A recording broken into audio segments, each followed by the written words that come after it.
Hello. Hi. Hi. I'm continuing with working on this standee. Hi, Grilson. I got feedback from my manufacturer. Well, I say manufacturer, I haven't actually made anything with them yet. This is, kind of the test run. I was told to make the base a bit thinner. Or rather, a lot thinner. um, or, well, less wide. Essentially was what it boiled down to. So to not make it too big. Still getting used to the fact that only one of my earbuds actually works. Oh, that's the worst. I hate that. I have to like replace my headphones immediately if that happens because I cannot stand it. Like I despise it. The worst. But yeah, so cleaning this up. I don't know if I'm gonna finish it today. I have some stickers I want to make a start on. Because I have a convention, or, well, event, this Saturday. I want to get the stickers done for next Saturday because I have another convention then. And I want to try out jumbo stickers because I can. How am I doing today? I'm sleepy. It doesn't matter how much I sleep, I am tired anyway. That is just my life, and we vibe with it, but I'm trying to stay awake. And yes, I returned. I completely forgot that I had taken off the head pats. Um, Oops, my bad. Let me find those. Because that's not right. There we go. I don't know why I removed them at any point. Genuinely no idea. Like, it was a toggle I had ages ago. I genuinely have no idea why I turned it off. I think it was just because I moved to, I don't know. I guess it was at some point when I moved to VTube Studio, maybe before they added items as a thing? Or like GIF items, and it became too annoying. Or maybe when I like switched my OBS setups between moving from my laptop to this PC. I don't know. I don't know why I turned it off. I was looking through my viewer rewards tab and was like, I was looking at the channel points. Was like, okay, like there's some stuff I want to turn off because it's really annoying, and I will turn those back off. If I remember, blink. In the bin. Get in the bin. But yeah, I genuinely... yeah, I don't know why I made it a toggle, I guess because I didn't want to time it. So I was like, you can turn it on and off. I don't know, I decided just to leave it like that. Just easier for me. In my head, it works better. I'm realizing that I didn't post that I'm live on Instagram. It's a little silly. It is a little silly. Let me do that real quick. I keep forgetting that, like, I should probably update on Instagram, too. I might be silly. Let me find something. That's a really pixelated picture, actually. Reminded of another streamer who has a give me head pass redeem and a give me more head pass redeem. I remember when Meeks was streaming. He doesn't really stream anymore.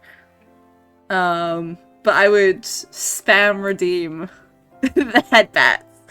And we joked that I was making him bald by patting his head too much. The second one throws a bunch of pans at the model's head. Amazing. 10 out of 10. So, you know what? I'll just take a photo of my fucking screen.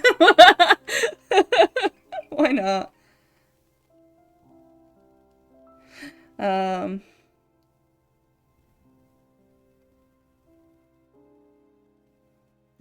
Thanks. I really should just remember to update, but alas, I'm stupid and I'm not used to updating on Instagram. I need a link. Bum, bum, bum. That's not right. It's TV/Doodle Nab. Wow. Wow. Good enough. There we go. Hopefully, again, my connection holds up. Also, if you hear barking in the background, Caesar has been doing my nut in all afternoon with barking. I'm not happy with him right now. And unfortunately, I have to, like, go through to my flatmate's room to get him to stop, because he's in the crate, because we don't trust him. That's the dog. The bird does not bark. Thank God. Cello might chatter as well, but he's a bit... There he is, on cue. Not really chattering, but more like doing his little... But yeah. But yeah, Caesar's been doing my nut in today. Just dog things. Well, I did say barking, to be fair. I did specifically say barking. I feel like that should have been a cue. Yeah, Cello's the bird, Caesar's the dog, Rodney is the other dog, but he's not here right now because he's at work. So. And Mortimer is the other bird, but he generally doesn't get picked up on my microphone. Because he is way on the other side of my flatmate's room. So.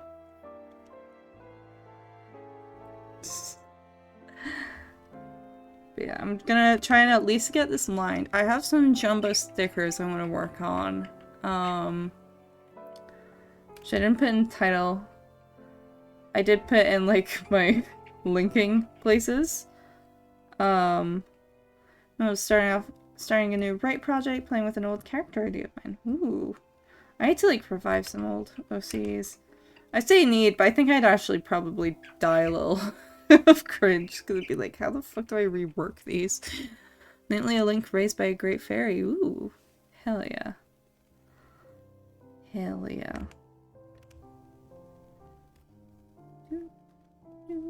I also totally didn't spend like 45 minutes downloading new music for streams. And most of it, the vast majority of it, is from Final Fantasy. Not even necessarily from 14, actually, surprisingly. A lot of it was Final Fantasy 16 music. And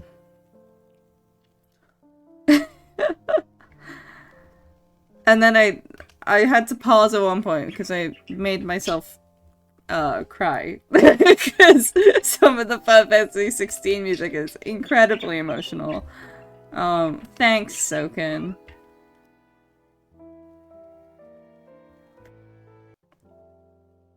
And that track for some reason has like a really odd reset to the loop. I don't know why it stops there. I guess because it's only this track has only been out for like 2 days. It's been like 2 days, so I guess maybe they haven't gotten a perfect recording yet. The people uploading it on YouTube anyway. I don't know, it's fine, though. It's just a bit irritating. But yeah, I've grabbed a bunch of tracks. This one's from Occult Crescent, which I might switch to if I get tired of drawing. Internet permitting, because obviously last time, my internet really didn't like me streaming at the same time, but it's also not the time of day that it usually tends to crap out, so it's probably fine. We'll see. I don't know. If the rest of the stream goes reasonably smoothly, without too many issues, then it's probably fine.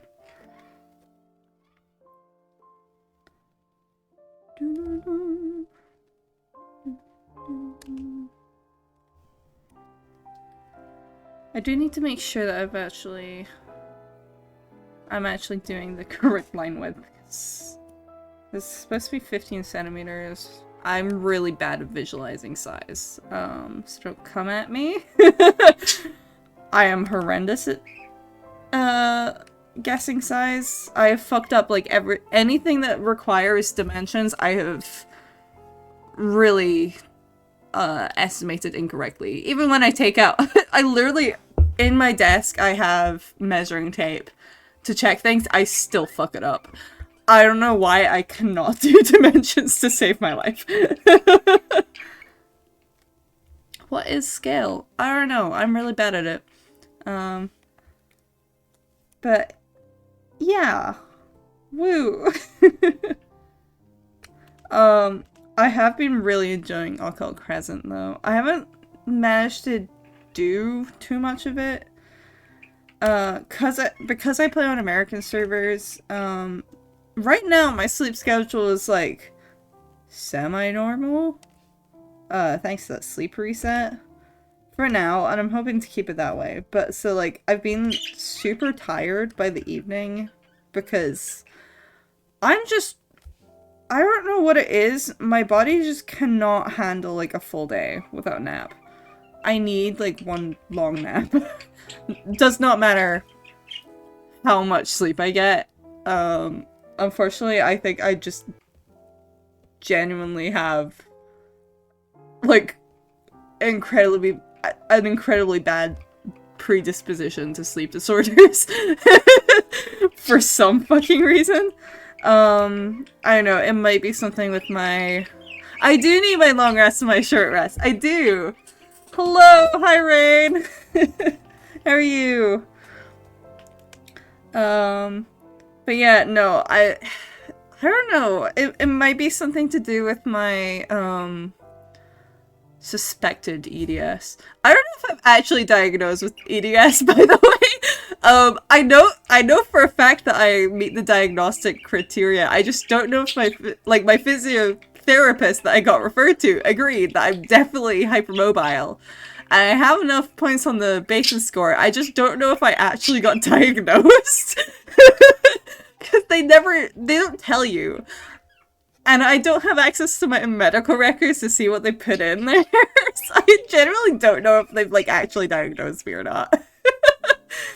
But, like, I know enough that I'm like, yeah, okay, it's... Like, considering my physiotherapist had the diagnostic criteria for EDS specifically, hypermobile EDS, up on their screen that I could see. I'm gonna make the assumption that that's what her assumption was. But yeah, I'm kind of under the assumption that my sleep issues are probably connected to that, because it seems like everything else is connected to that. Every other health issue I've had, I'm pretty sure just stems from that. Which is fun. It's nice to know now. That's cool. My flatmate is sending me messages about 3D printing.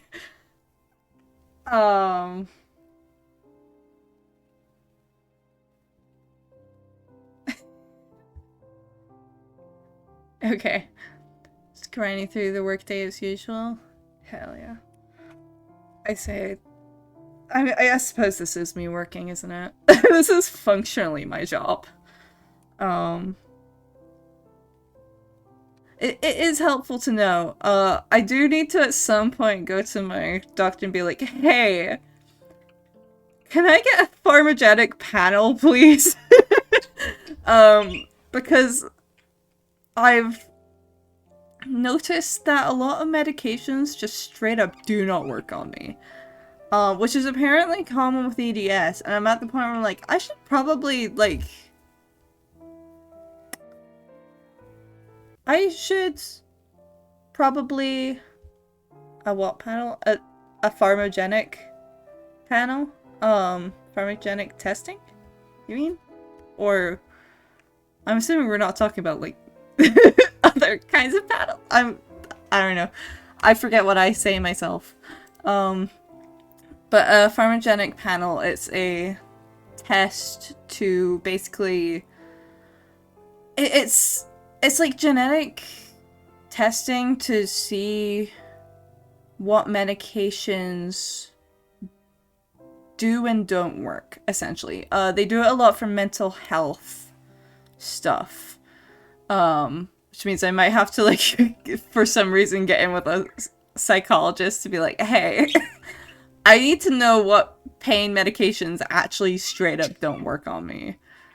Because, like, I know, but I look like I'm drug seeking whenever I go to the doctor. And I'm like, please do not prescribe me that. It doesn't fucking work. Like, it looks really bad. Because I have, like, I've noticed pain medication does not work on me, like, broadly speaking. Like, specifically pain medication. Yeah, they do it for precision medicine related stuff. That's why, they do it for, like, SSRIs specifically, is the usual reason. But, like, I had similar issues with, when I was first trying to get my, menstrual issues sorted out. I was put on, like, they went through, I'm on technically my 4th form of birth control. Like, specific birth control medication. Because the first 2, when they were trying the mini pill, they not only didn't work, they actually made it worse. Which is not ideal. The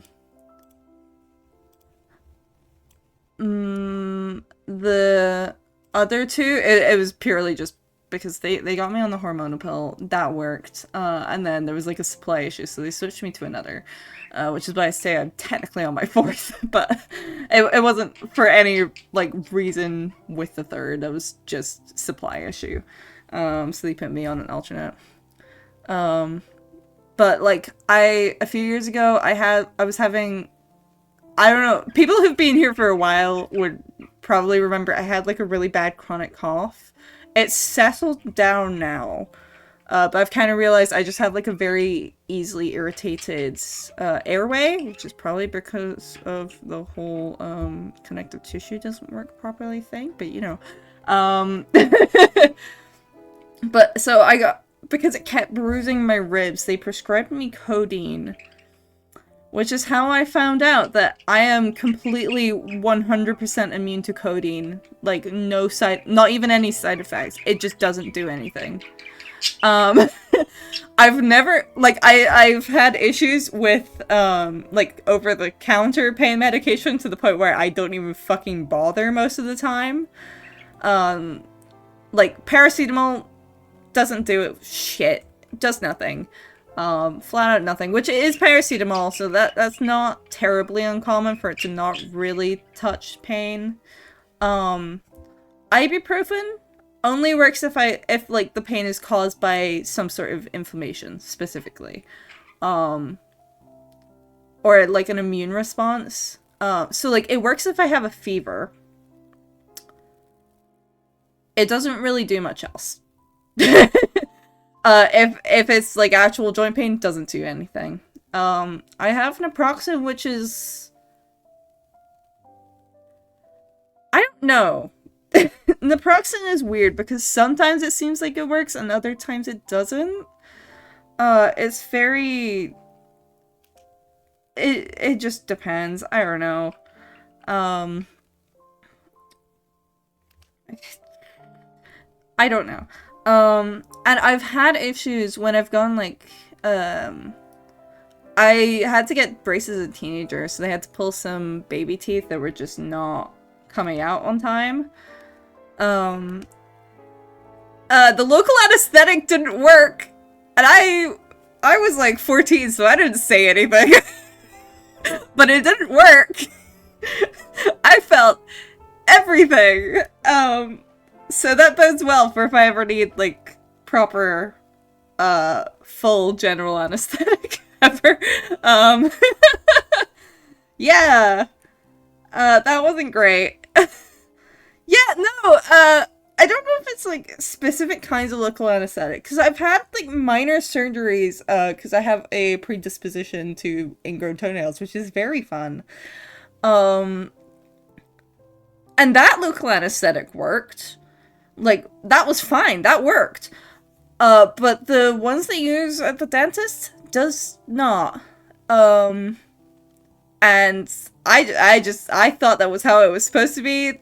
It was really weird with the dentist local anesthetic, because I could partially, like, it did numb it. It's just I could still feel it. It was really weird. Very weird sensation. So, like, by all means, they had every reason to think it was working, because, like, I was numb. It was numb, but I could still feel it. So, yeah, EDS and its reactions to pain medication, or just medication in general, is just, this is why I'm like, I feel like I should really try and push to get a pharmaceutic panel.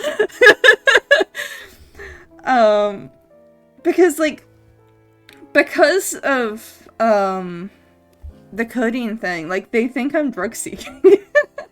Or I'm pretty sure, they haven't said it to my face, but I'm pretty fucking sure that they think I'm just drug seeking.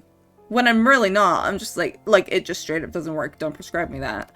Like, literally anything else. I'm not expecting you to prescribe me morphine. God, no. But, like, don't prescribe me codeine, and do not expect paracetamol and ibuprofen to work, because they probably won't. Naproxen has been the closest thing to functional, because it at least sometimes seems to work. It's very back and forth, so I'm not entirely sure. I think it just depends on what's causing the pain specifically. I don't know. But, like, considering, even when I was on antidepressants as a teenager, we had to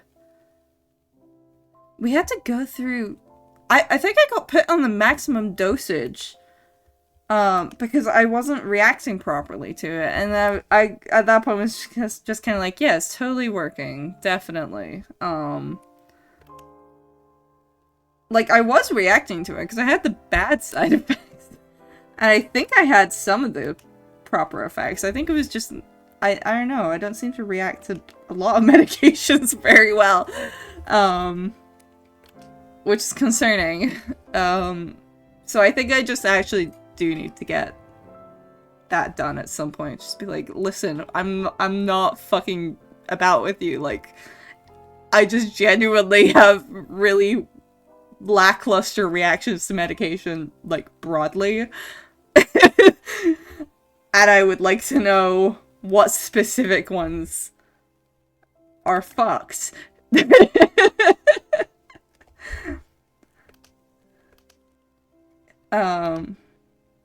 don't know, EDS is such a weird condition. I get quite annoyed, because, like, I do see this general sentiment of, like, oh, of course you have EDS, and, like, I can literally bend I can show you, my knees bend backwards. Like, I don't know what to tell you. Like, I cannot...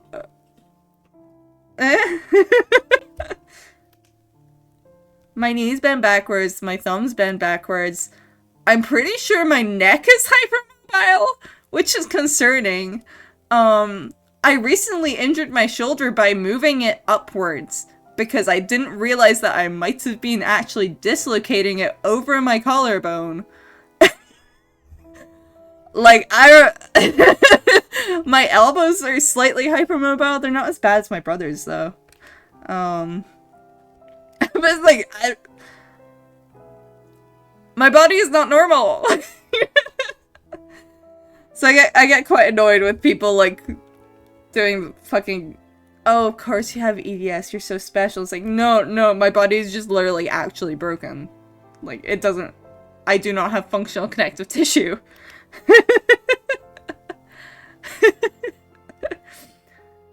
I probably should get my neck checked out because I have realized that I might have cranial instability.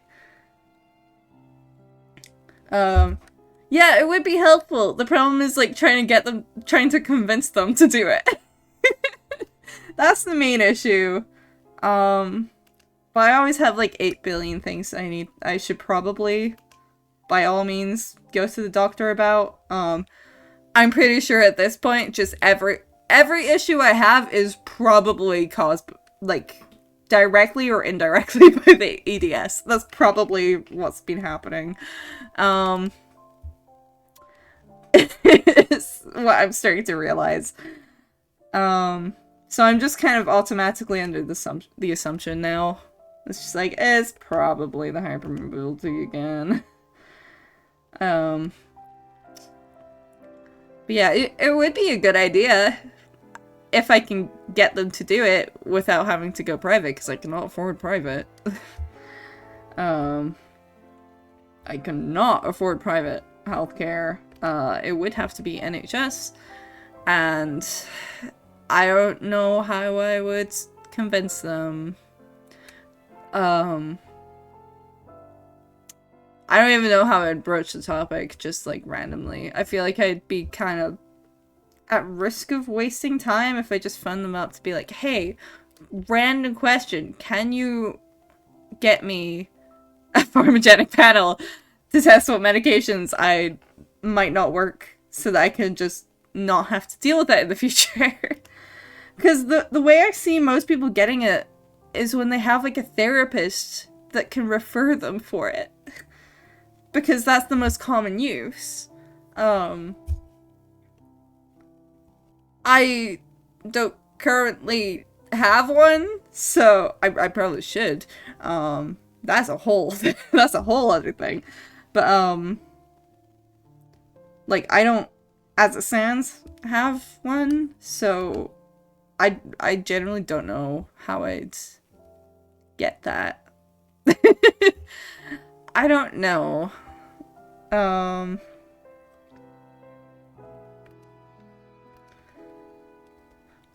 So, mind you, most of the time when I've been referred to stuff, it's because I've basically demanded they do it. So, I guess I could just, like, show up and be like, hey, can you refer me for this very specific test, please? Thank you. I guess I could do that. I feel like I'd have to broach that topic, like, the next time I do need to get a prescription, though. I don't know. It's a difficult topic to broach, because it's not common to do that test. And I really wish I could just, like, order a test and send it in, because, like, I would be willing to fork over money like that, but I don't think you can do that here. Frankly. So, I still struggle to understand how ENA's arm works. But whatever. Yeah, I don't know. If I could just fork over like 200, 300 quid, like, I would. Honestly. Because it would be worth it long term. Problem is I can't just do that. And I don't know how private would work. And hell, even with private, like, half the time they just shove you back on the NHS anyway, because it's, like, the same thing. I know that from not direct personal experience, but pretty close personal experience. Because private will do anything to not have to pay. It's not that. It's actually not that. It's more so that it's just, like, a lot of the time, the hospitals they would send you to for the same treatment are covered by the NHS. So it kind of ends up being moot. Like, I think I mentioned, I think it's fine to say now, because I couldn't talk about it at the time. But my dad had cancer last year. He's fine now. They got rid of it. That was why I was so constantly on the edge. If you were paying attention to me and how I was acting on socials and stuff last year, like the last 6 months of last year, about start of July to, or well, no, I suppose it was more like end of June to end of December. I was constantly on the edge. That was in large part because that was going on.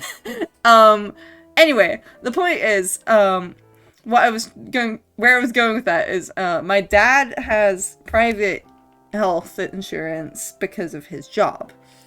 So they were going to go through that for his cancer treatments. What ended up happening was that he just ended up getting NHS treatment because it was the same treatment at the same hospitals that cover it under the NHS. And yeah, that was that. They were basically just like, you don't need to go private for this. Like, you're good. They'll deal with it the exact same way. For free. So, yeah. Like, the main thing with the NHS, like, the main issue currently, until they fuck it over, like they're trying to do. But, like, the main issue with the NHS is because it's being defunded quite a lot, it's very slow. It's not slow for certain issues. So, like, emergency stuff is generally pretty... Well, it's not quick, but, like, relatively speaking, you'll generally get seen. Usually, like, in a fairly timely manner. Like, you're probably not gonna get hung out to dry for, like, a week.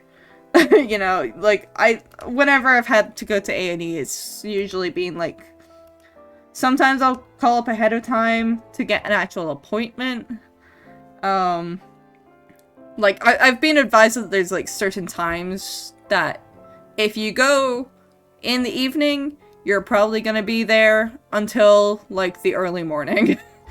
Especially over the weekend. But if you go... If you, like, call up my, NHS 24... I did this when I sprained my ankle. I sprained my ankle quite severely a few years ago, where it was technically a break. But it wasn't treated as a break because it was such a minor break that they were like, yeah, whatever.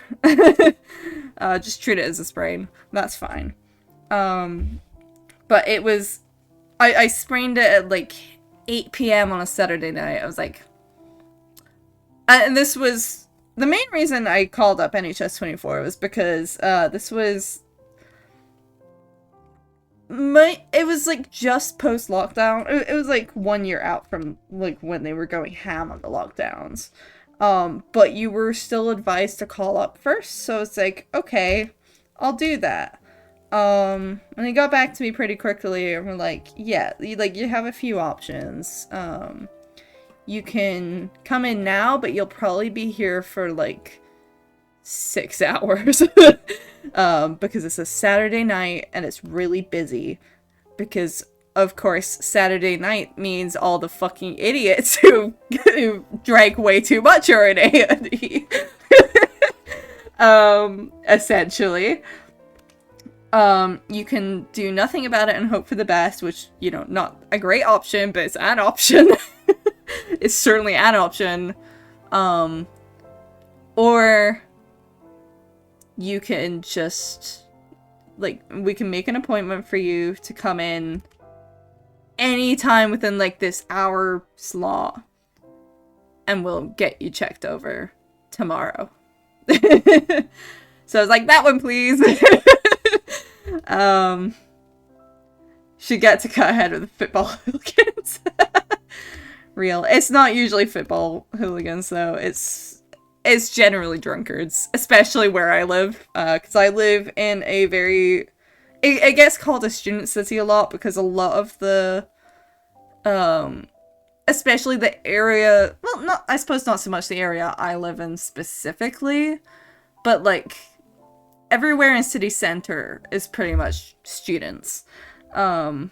It's made up in large part of students, because the university's presence is so large, within the population. So yeah, it's usually drunkards. It's usually people who have drank way too much. So it's like you can go, you can fully just show up. Like if you have like I need to be checked over right now, you can do it. It's just you might have to wait a while if it's at an inopportune time, because they only have so many people working. And private's there, which is great for some other issues. I did have like a family friend, not to get too much into her business, but they essentially had a, what was it? It was like a life-threatening cyst that just like suddenly showed up, and it was causing like a blood infection, I think was the gist of it. And private did in fact save her life, because that was really bad, and that was over Christmas and New Year time, which is not the best time to get shit done. It's not the best time to be dying. To put it very, very lightly. And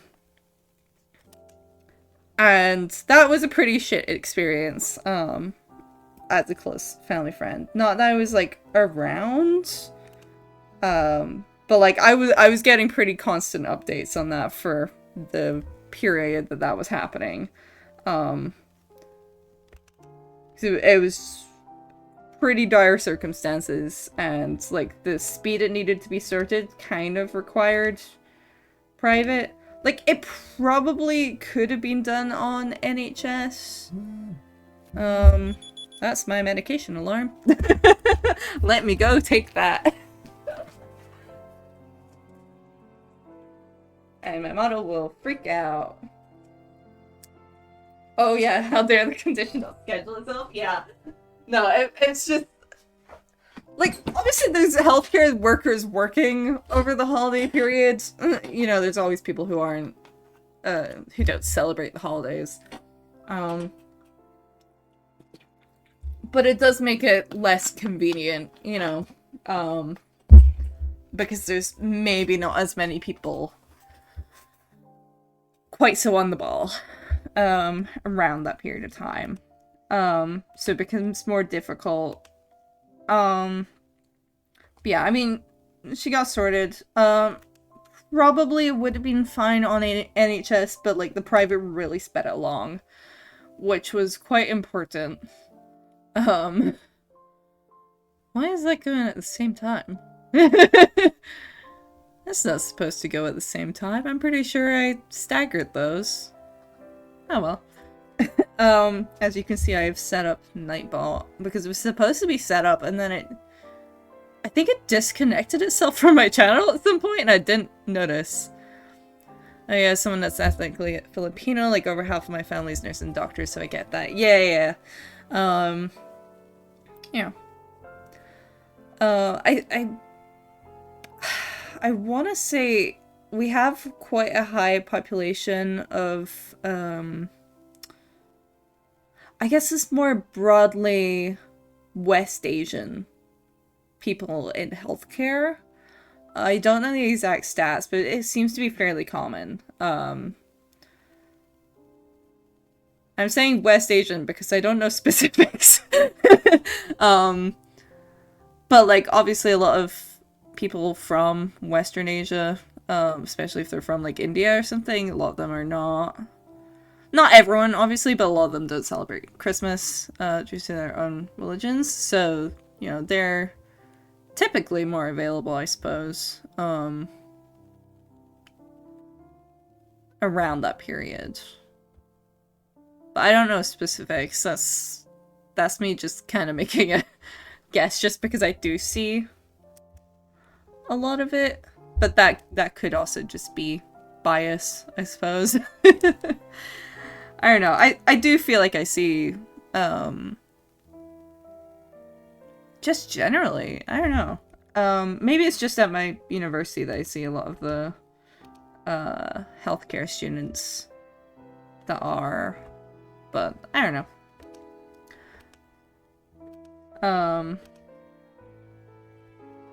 But you know, they're always about, so. It does end up covering. This is why I don't get when people get, like, really pissed off at, immigrants coming to work healthcare, because it's like, this literally, like, patches up for, like, in this case, it just means that you don't have any one holiday that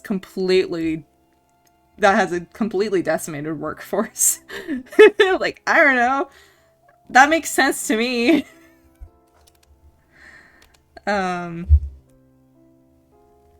But yeah, I don't know.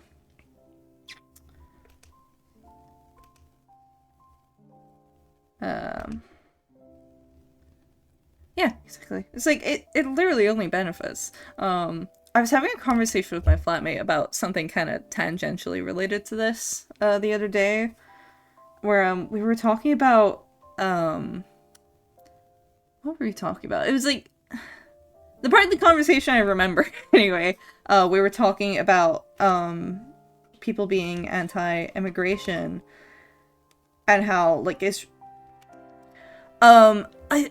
this isn't, like, hidden knowledge or anything, but, like, I'm half Italian, so, you know, I'm Italian diaspora, on my mom's side, kind of twice over, because my mom's an immigrant to the UK, and my mom's family is an immigrant from,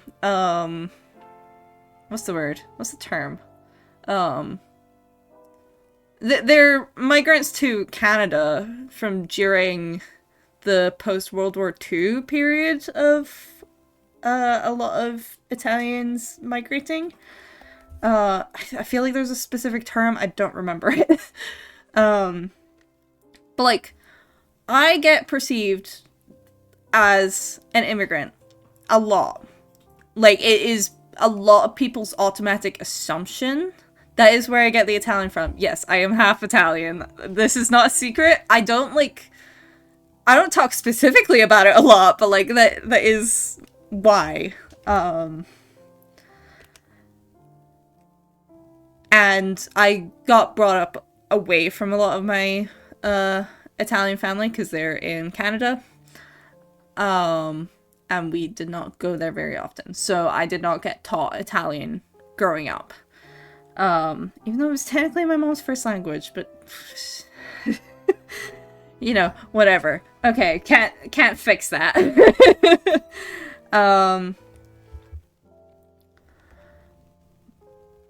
But yeah, so, like, I get perceived as an immigrant a lot because my mom's accent very much imprinted into mine. That's why I do not sound terribly Scottish. I sound Scottish in, like, a few specific sentences, apparently. But I do have a mixed accent. And because I grew up in Edinburgh, Edinburgh does not have a particularly strong accent, so it did not displace the Canadian. So I've ended up with, like, a mostly Canadian sounding mixed accent. So I get, like, pretty much any time I meet, like, a doctor or something, they assume I am a student who has come over to study from Canada. Or from America. Depending on how good they are at telling accents apart. But they'll ask me where I'm from. Pretty much any time I meet anyone for the first time. It is the automatic assumption I get perceived as an immigrant. This is not typically an issue because I am incredibly white. I did not get that olive skin gene from being Italian, unfortunately. Or fortunately, in some cases, I suppose. I do, however, have very dark hair and dark eyes.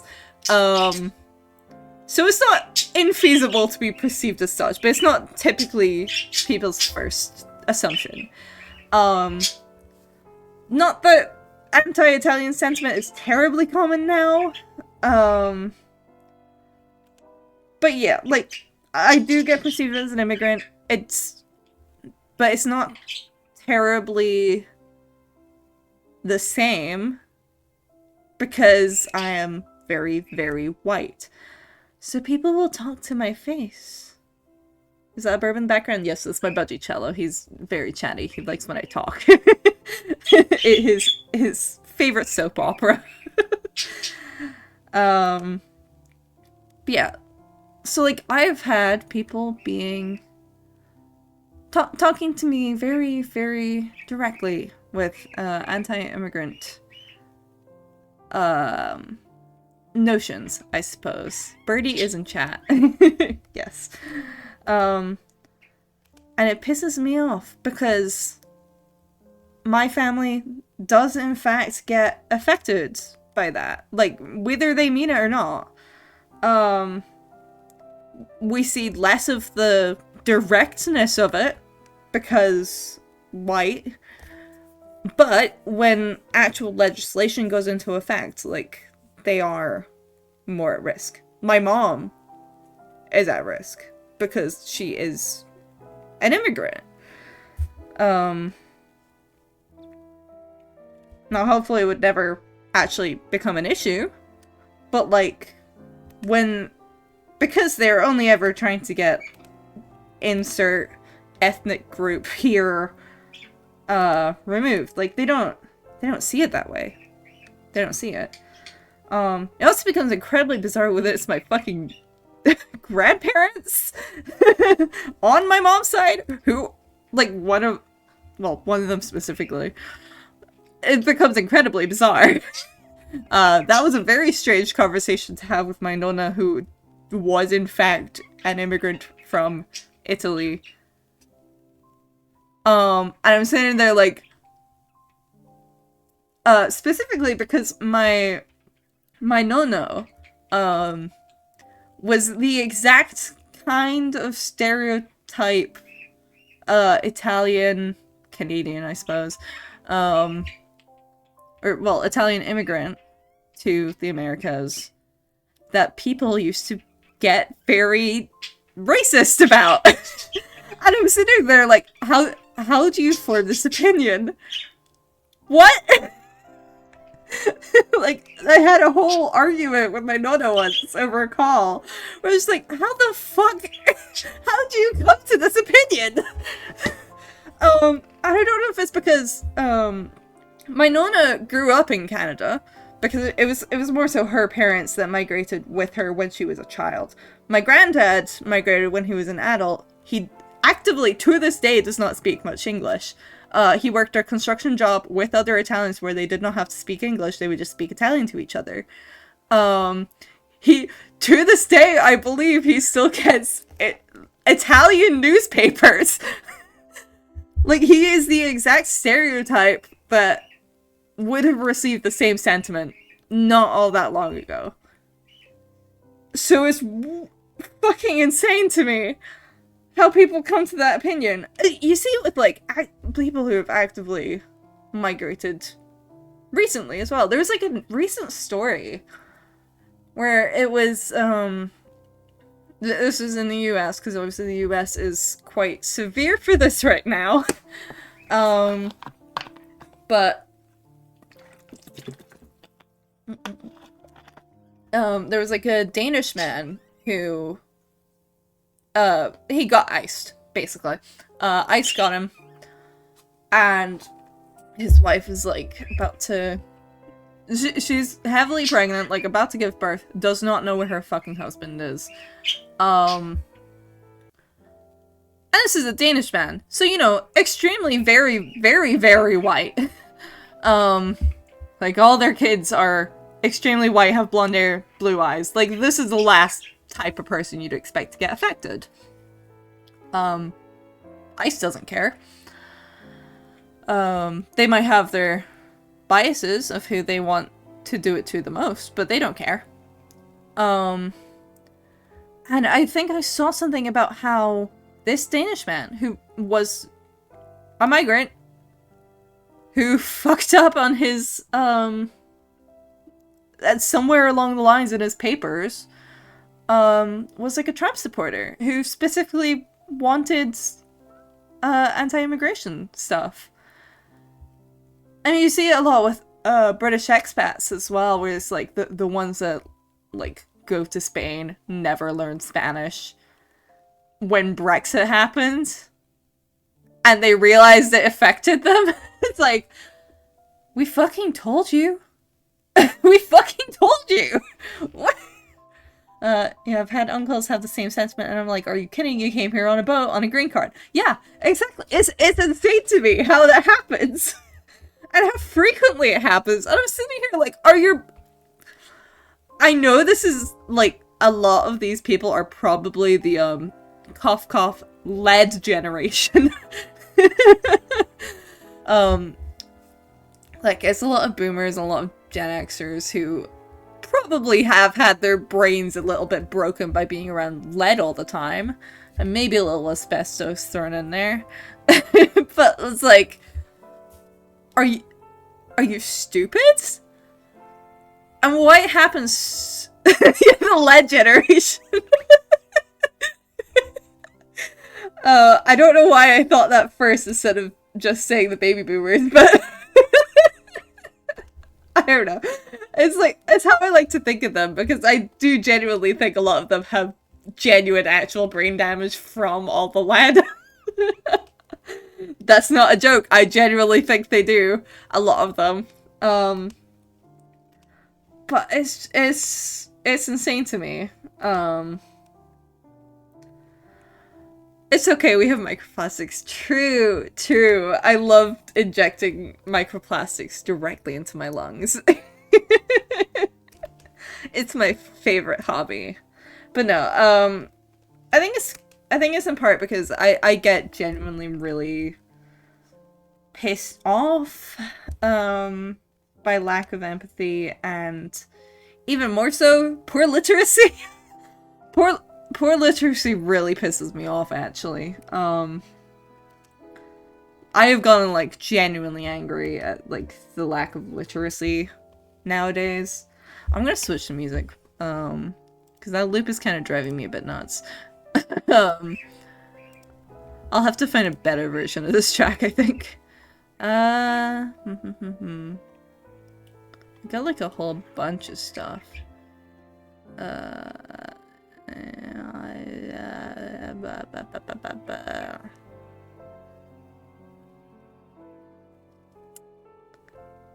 What should I put on?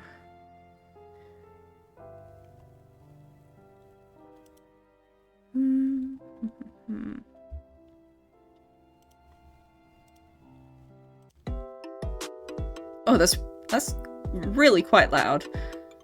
Let me lower that. There we go. But yeah, no, like, I have genuinely, I've ranted to my friend Nils, or Slushy, whatever you want, wherever you might recall them from. I've ranted to my friend Nils so much about, like, people who genuinely cannot read on TikTok. Because it actually makes me angry. Not necessarily at them, because it's generally not actually their fault. But, like, for them. It pisses me off. It really frustrates me. Because there was, like, a post I saw on TikTok a while ago where, I swear to God, the person who made the post had said about 3 times in the video itself,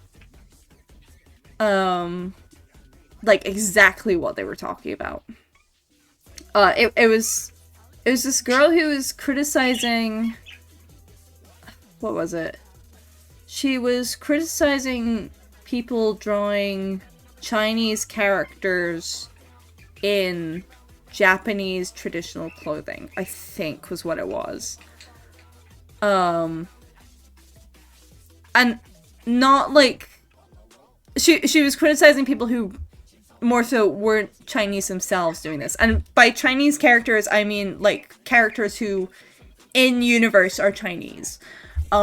Because of the obvious history there.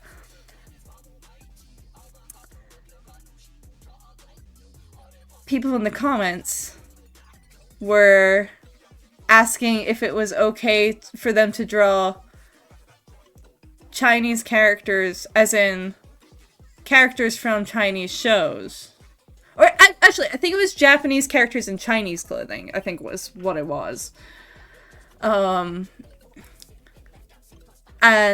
it was full of people in the comments asking if it was okay to cosplay Japanese characters. Not as in, like, ethnically Japanese, but, like, characters from Japanese shows in Hanfu.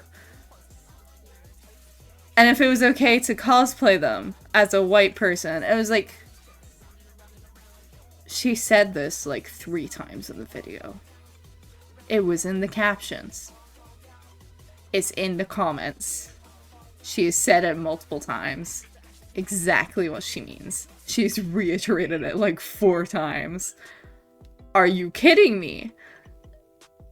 People generally cannot fucking read on TikTok. It's actually scary. Also just hearing about the lead generation reminds me of the story of the dude who introduced lead to gasoline. Dude fucked over the environment twice. Real. God, it's... Yeah, low literacy really, really upsets me. Cause, like, there's also all these stories of teachers being like, no, we're not fucking exaggerating, like, these kids cannot fucking read and we're being forced to put them through the rest of the school system at disservice to them. And there's so many reasons behind it. I think that's an ad going, but I need to rant about this, like, right now. Because this genuinely upsets me as a thing.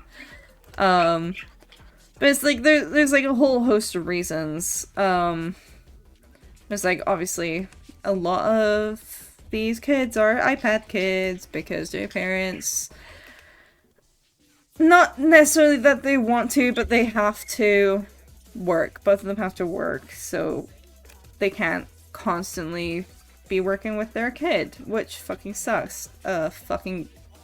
Fuck capitalism. That's really shit. But, like, so they'll distract them with the iPad. Instead of, like... But then a lot of parents also just no longer work on, like, basic education. At home. Which I think is really bizarre. But, like, they'll have this perception, simultaneously usually, I've noticed, that, schools are supposed to teach everything, but also there's certain topics that schools cannot teach. Like, you know, sex ed.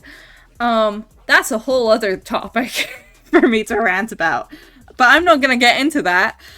But, like, they'll simultaneously think that, like, oh, I shouldn't have to teach my kid anything. That should be on the school. But also, the school shouldn't be teaching certain topics. So, at the end of the day, like, schools only have a certain amount of time to teach kids, right? And especially when parents aren't, like, doing the work at home prior to school. Like, a lot of these kids are coming in, like, already behind. It sucks. There was also this whole thing about, I think this was more specific to, the US system, I think, but the specific way that they teach kids to spell, what was it? There was, like, a specific method that does not fucking work. Yeah, my teacher friends are being forced to pass kids they clearly don't want to pass. Parents just want babysitters, not educators. Yeah, that's the really shitty thing. But it's like, what is it? It's like a specific system of teaching kids how to spell, which they switched to for a while even though it doesn't fucking work, and it's resulted in kids, like, just actually not knowing how to read, because they've been taught how to read incorrectly. Let me look this up. I need to look this up. Because I forget what it's called. Because I believe...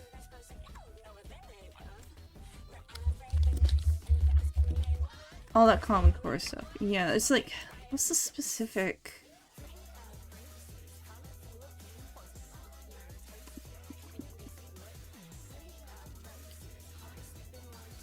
That's not getting me anywhere.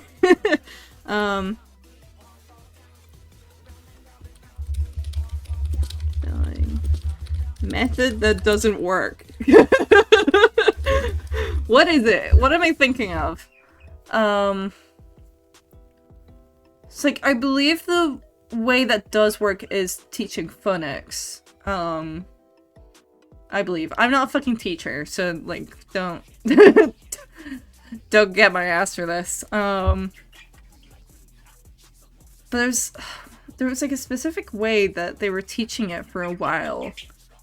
That what it did was kids basically started learning. It's like a set of originally well-meaning guidelines that went through a blend of compromises, helping no one. There's that, but like it was like a specific teaching method that it resulted in kids not actually reading the majority of the word. Like, it basically resulted in they would see, like, the first letter and the last letter of the word, and they would guess the rest of it. But they wouldn't actually be reading it. They would be guessing what the word was. Compared to, like, phonic spelling methods, where it's, like, sounding out all the syllables. And they were teaching that way for a while. I think they've, like, recently gone back to it. I don't know. I think this was a more specifically US thing. But, because I remember being taught, I'm pretty sure I got taught phonically. I think I got taught with phonics. I don't know. I'm not teaching. I don't really remember a lot of my childhood. I could be wrong on that. But I'm pretty sure I was.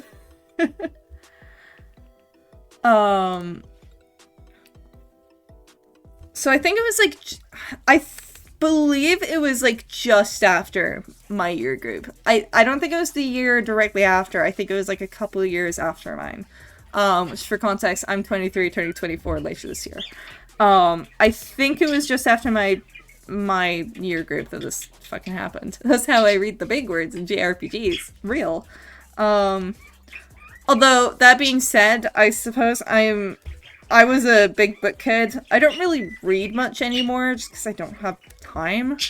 I have a lot of other things I need to do. So my reading is fallen by the wayside quite a bit. But, like, I was a big reader as a kid.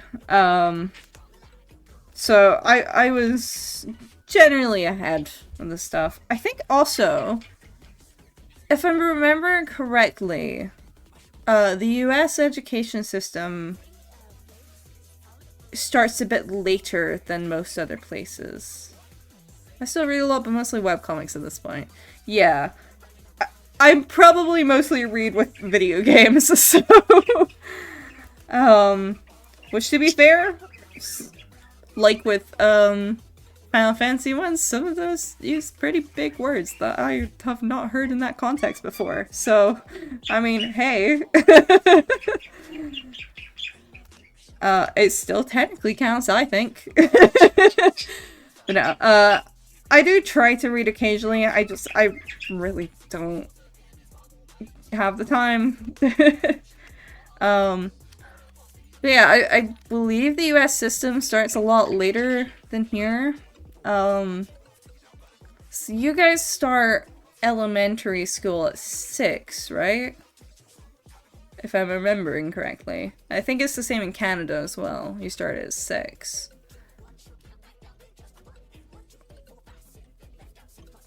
And you have 6 or 7 maybe. Wow.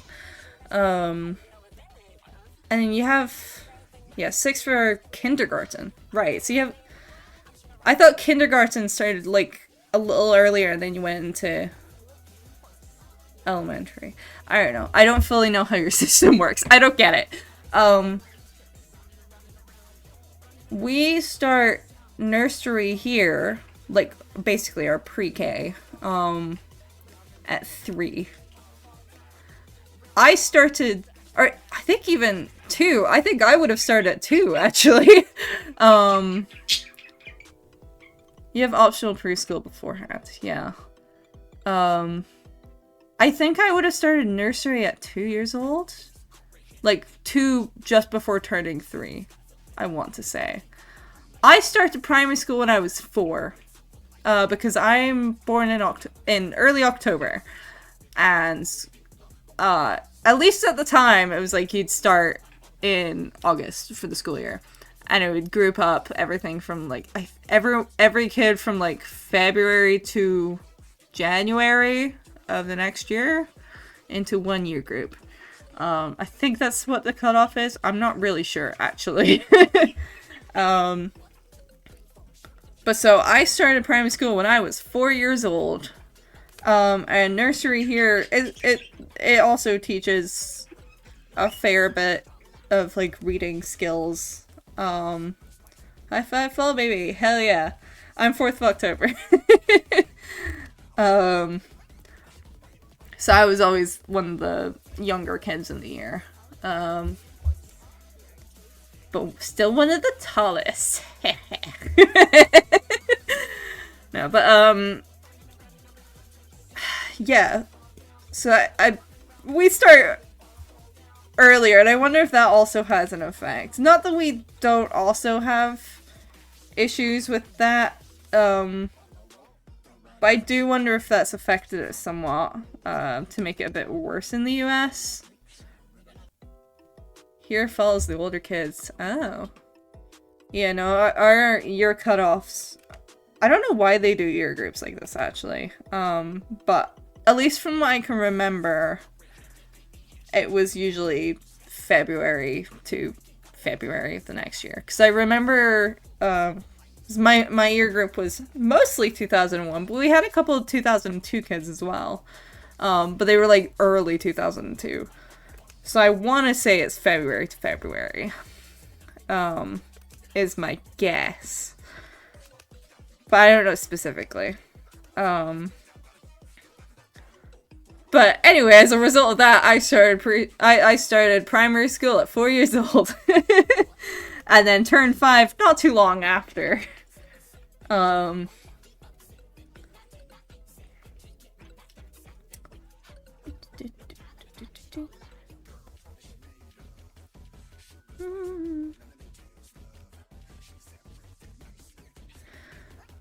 Yeah. So, funky. But I do wonder if that has an effect on it.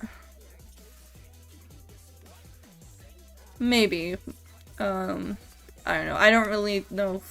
I know you guys also had the No Child Left Behind thing that also ironically resulted in Children Left Behind. Because that was really poorly thought out.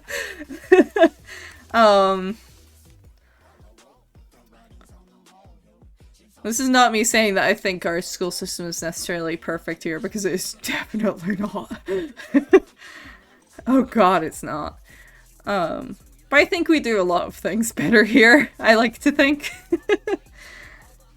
I was in the middle of that and it was so dumb. Oh. Yeah, I know probably most people around my age probably would have. I don't really know how it works. I just know that it resulted in a lot of kids ironically falling behind. Because it really wasn't well thought out. I think here we also generally don't... I don't think we have specific special ed schools? I suppose it's not really the right word for it. So many unnecessary tests whose purpose was just to allocate money to the school. Yeah. I don't know. I know, especially in primary school, but even into high school, there would be kids that would be assigned an assistant teacher to help them. Actually, I did assist in a kid. It wasn't like specifically set out to be a special ed classroom, but in my last year of high school, we had like a volunteer program for some, I don't even know what it was. I don't remember. But it was supposed to look really good on your university applications, essentially. And so I helped out with a art class. It was an S2 art class.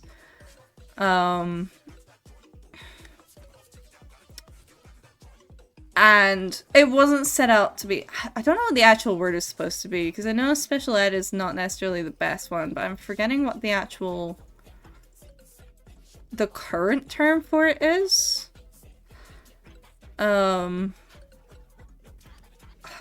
Is there a current term? I don't know, because I still hear it get called special ed. I don't know. Anyway, it wasn't set out to be like this, but essentially for whatever reason, this specific, what was the term? What was the term we used for it? It wasn't tutor group, but this specific class anyway. For whatever reason, it just coincidentally had a lot of kids that needed extra help. Would it be for like emotional? A lot of it was like emotional issues. I know a couple of them had, or at least a couple of them had like quite noticeable autism. Where they were functional, but they'd have like they'd have outbursts in class, so they needed a bit of help. There were 3 of us in that class because the teacher just needed some extra hands in that class specifically because a lot of these kids needed some one-on-one support. And so there was like 2 kids that I wasn't like actually specifically assigned to them. It's just that I ended up basically assigning myself to them. Because basically we would initially we were just to walk around the class and help out, like the 3 of us. But it ended up being like we all kind of ended up assigning ourselves to like some of the kids that needed support the most, just kind of accidentally. It just happened. So I had these 2 kids who I believe, if I'm remembering correctly, both were autistic. They were good kids, but they would have outbursts, and they'd basically, like, I'd need to help them with some of the art stuff just to, like, help them out, but, like, for the most part, they were pretty competent with that. But it was more so, I remember, it was a boy and a girl, and the girl would so the boy would, like, just generally kind of outburst and misbehave, in that kind of typical way. You know how there's always a kid who outbursts. And, you know, you just need a bit of help staying regulated. The girl, she really enjoyed art. I don't think she ended up taking it further, though, unless she, like, went back. I don't know. Obviously, I graduated after that year, so I don't know what ended up happening with them.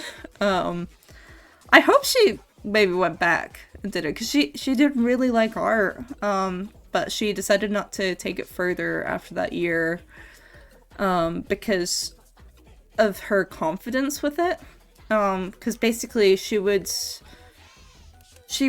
be able to meet her own expectations, and she'd get really upset about it, which I understand. I was kind of like that as well. I didn't necessarily have outbursts about it, but, like, I understand the feeling. And I just generally have to, like, sit with them and, you know, chat with them. And that was what I spent most of that assistant volunteering thing doing, just because they needed that support. But that's how it... I don't believe they have, like, specific schools for it here. They also don't tend to hold people back here, as far as I'm aware. I don't really know, actually. I think it is, like, the general practice here is to give them... I suppose because we... Especially in high school, but, like, even in primary school, people aren't at, like, the same level in every age group. Everyone does get stuck at different levels, basically. So I think the general practice is that they will usually have an assistant teacher about, to help them meet what's expected of them, which is not necessarily on the same level as everyone else, just, I suppose, depending on individual circumstances. But I think it really depends. But yeah, I do hope she's able to continue, even if it's just a hobbyist. I don't know, I suppose now she'd probably be about to graduate from high school now. Actually, no, I think she'd be, like, finishing up university year 1. I mean, assuming she went to university. I wouldn't know, obviously. Because... So I was in S6, and she was in S4, so she's 4 years behind me. She might actually, she might be finishing 2nd year of university now. I think. Because I'm 2 years out from...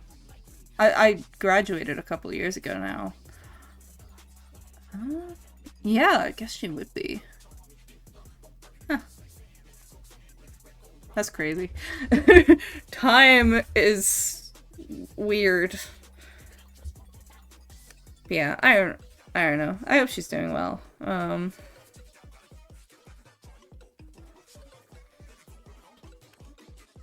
that's so weird feeling, actually.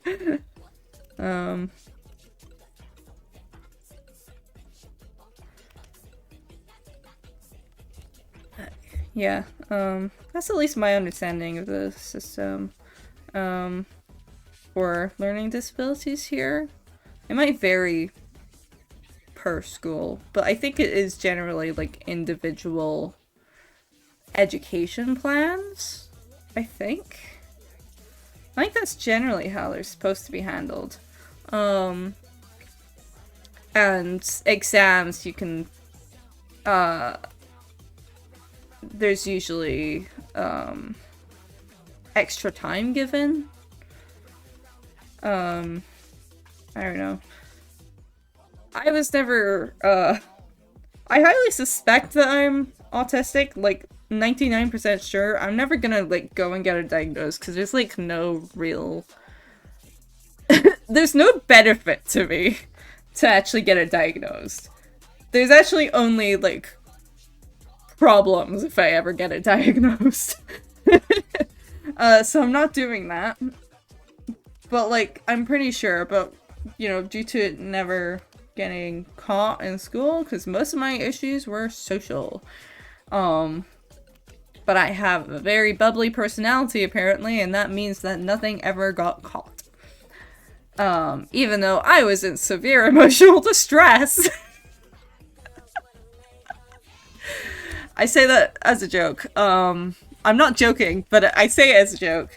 But, like, I never got examined for that, so I don't know specifics, unfortunately, on how good or bad that system might be. I don't know, but they don't... I don't know. I'm also not an educator, so I don't have any professional opinion. As much as I have considered the idea of teaching. I don't know if I'd be a good teacher, though.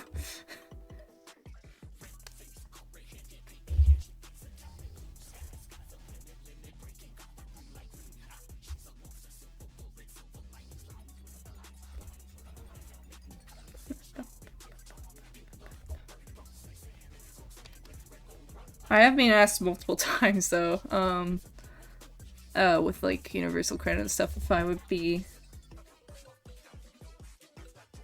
I would consider doing a master's, for education. So I have considered it a couple of times, and then I realized that I don't want to do a master's right now. I finished university and was like, yep, that's me done. I'm good.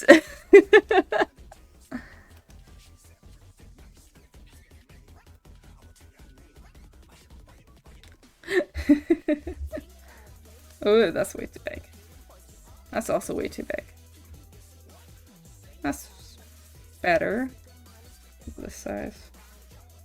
Around you. Up, up, down.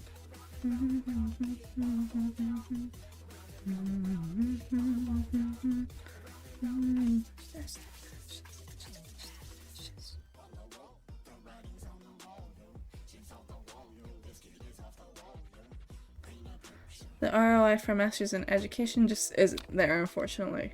Or what?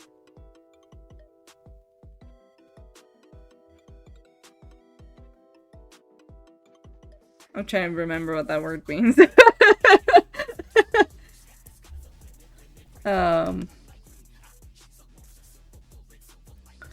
wasn't even necessarily in education. It was just doing a master's in general. Because I do, my degree that I do have is a first class honors in design, specifically in animation. Oh, return on investment, yeah. Well, the main problem is I can't get a fucking day job to save my life, apparently. I've been trying for 2 years. That's why I'm doing conventions. Although I would continue conventions no matter what. But, it was basically just to give me an option.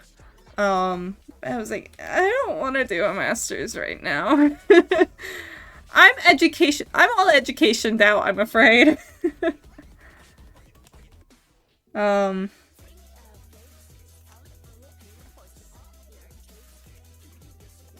But yeah, I don't know how many teaching opportunities there are for art teachers specifically.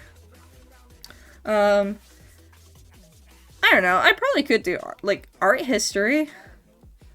Yeah, I couldn't muster the effort to go back to school. Yeah, I was like, in my last year of university, I was considering a master's up until I finished my dissertation, and then I decided, nope, I'm good, actually. At least for now. Because, like, the whole thing with a master's is I can go back and do one at, like, basically any time. Like, I have a first class honors. Like, I can just, at any point in my life, just decide to go back to school. That is an option, especially because I still have technically 1 year of free schooling left. I believe.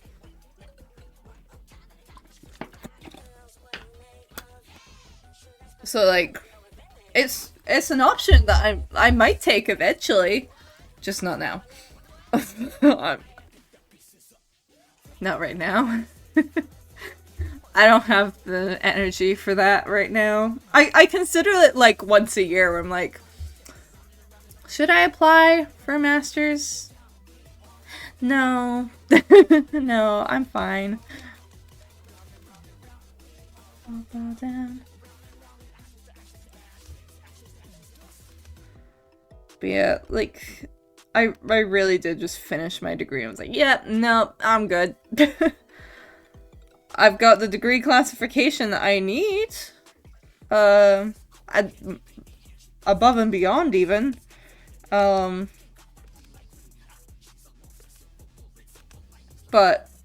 you know, if I ever want to do a master's, like, the option is there.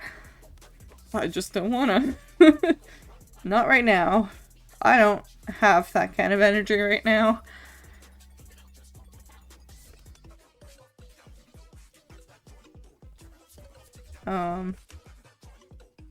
I don't particularly see a point for it in my field at the moment.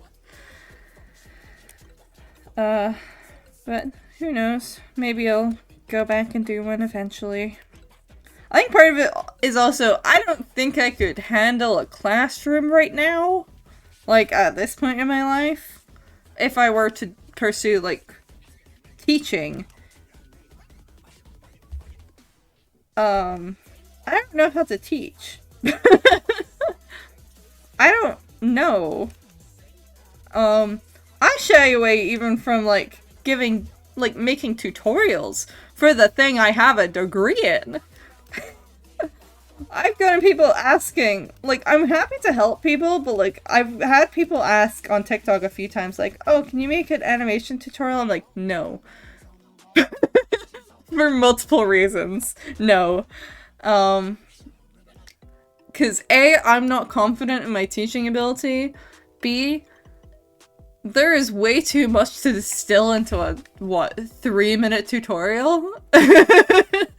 That's not happening. I'm not doing that. But it is primarily just that, like, I don't know how to teach. I can do one-on-one, but, like, I don't know how to teach. Even for my degree subject. I don't know what I'm doing. Don't trust what I say. I'd argue I'm still learning how to animate 2 years after graduating with a degree in it. You know? So yeah. I have considered doing tutorials, but I'm also there like, I don't know, man. Aaron Blaze has made so many tutorials. There's so many people that have made tutorials for this. I don't know. Don't trust what I have to say. Fuck. I have considered doing, like, teaching streams with friends. But, like, yeah, one-on-one is very different. Like, I can give advice on how to learn drawing. And I frequently do. Because unfortunately the answer is almost always life drawing. Unfortunately. Like, I'm happy to give advice one-on-one to people, but I'm not confident enough in my own abilities, even though I do quite literally have a first-class honors degree in the subject. But, like, I'm not necessarily comfortable with it, you know? And maybe one day I will be. It's something I have thought about, like, a few times, but it's just, like, I feel like there's people who are able to do it much better who already have. You know?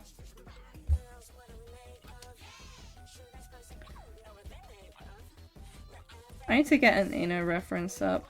Because I don't think I'm pretty sure she's supposed to have, like, a shoe here. But I haven't sketched it in, so I don't remember how it's supposed to look. Yeah. Unless it is literally just this, which it full well might be.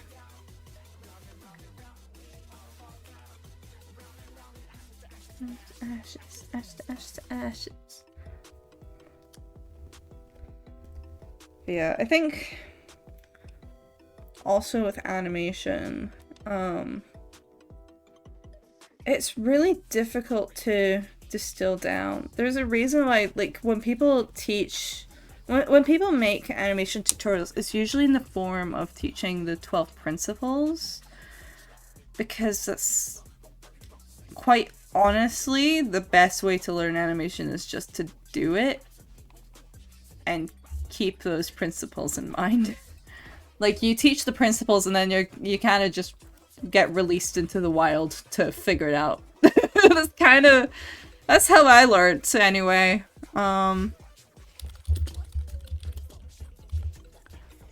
Show me your shoes, ENA. Show me your shoes. No, you're specimen.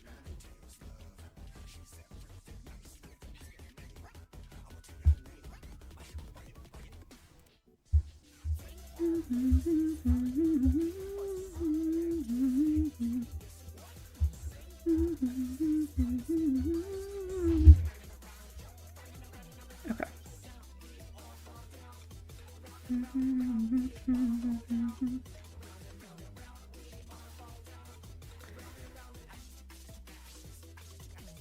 Yeah, it's a big part of it probably is like when I do think about making animation or even just normal art tutorials, like I do technically know what I'm talking about.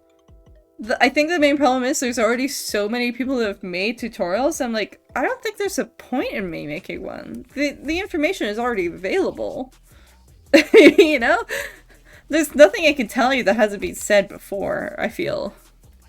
I have my own opinions on what's good or bad practice in both, like, regular art and animation.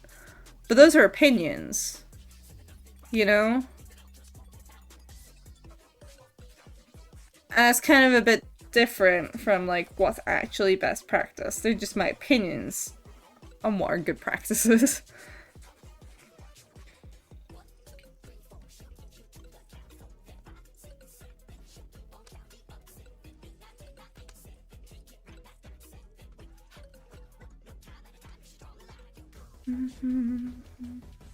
Chicken spicy.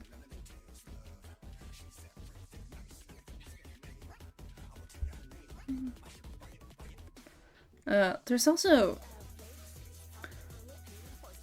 I feel like a big thing with animation as well is that people mix up quality animation with quality drawing skills, which is not the same.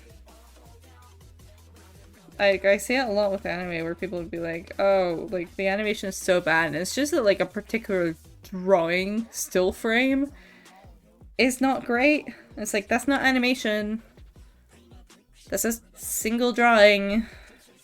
It's like, the animation itself will be brilliant.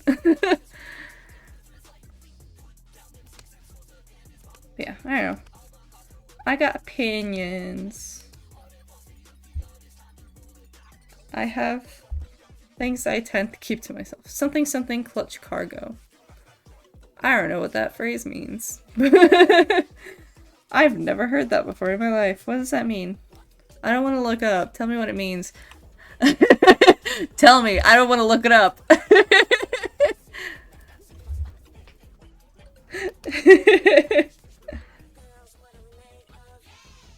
Chicken spicy.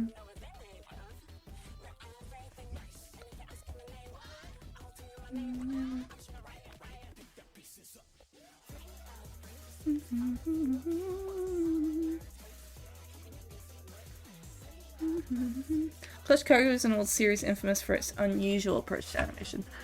Okay, well now I have to look it up, don't I?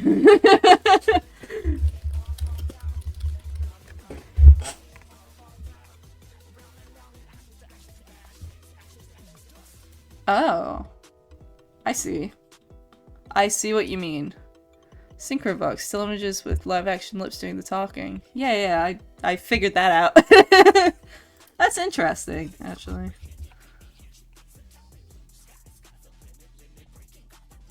I mean, you see that done sometimes in... Yeah, I was about to say, like, the effect they use for the annoying orange. Yeah, you see that done sometimes for comedic reasons. What was I gonna say? I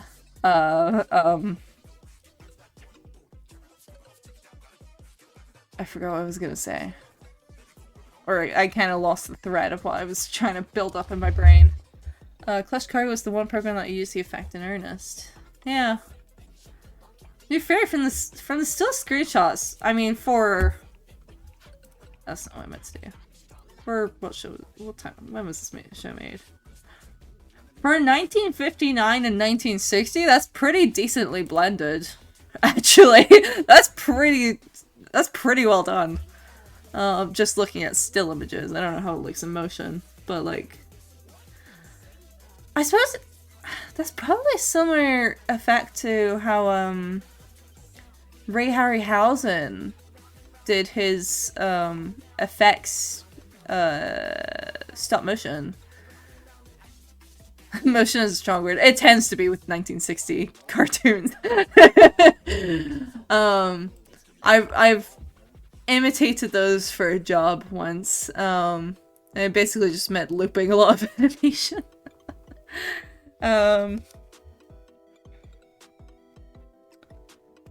But I suppose I mean, I'd have to look into how they actually did the effect, but it looks quite similar.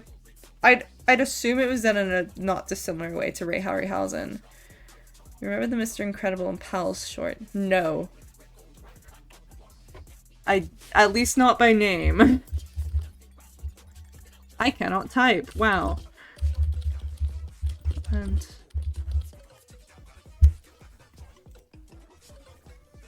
yeah, I've never seen that before in my life. I've never seen that. I'm afraid.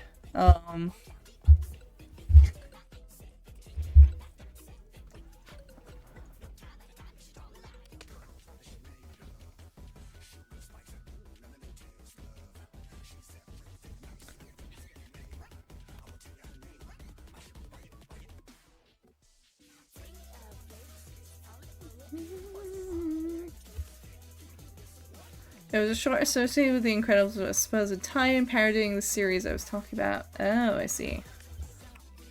That makes sense. Alright. I see what you mean. With Mr. Incredible and Frozone talking over it, Frozone is not pleased. Oh goodness.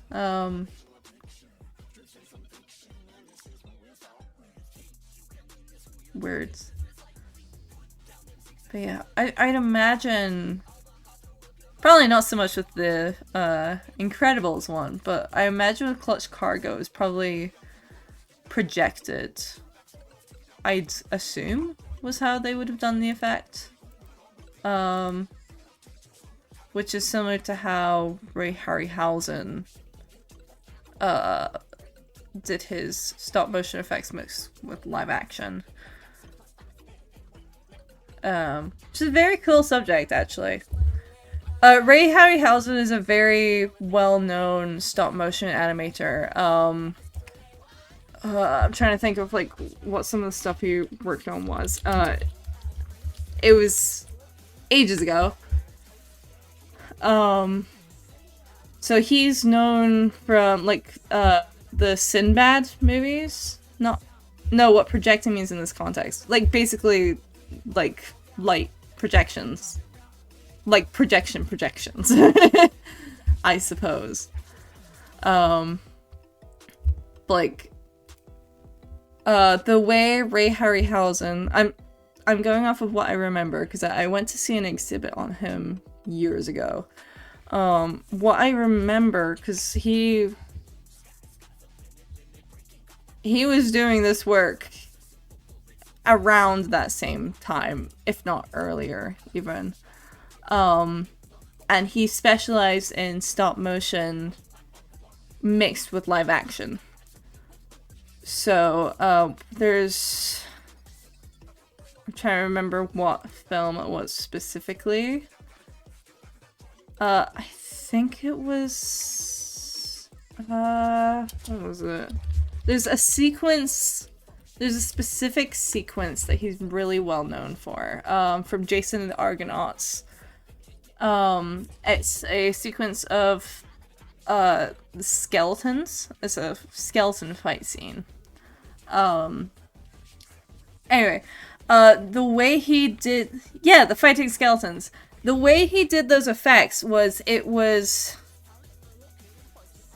there was, like, 3 layers, essentially. So you had the live-action footage, and then you had the stop-motion footage, and it was basically masked on, essentially, from what I remember. I could be wrong, because this was years ago that I saw this exhibit.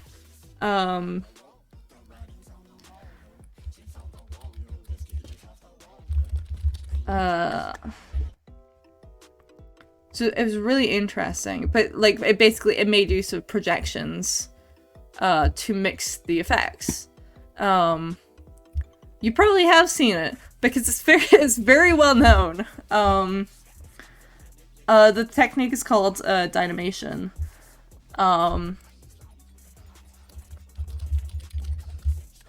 Let's see if I can find a breakdown of it. This is me so far going off of memory.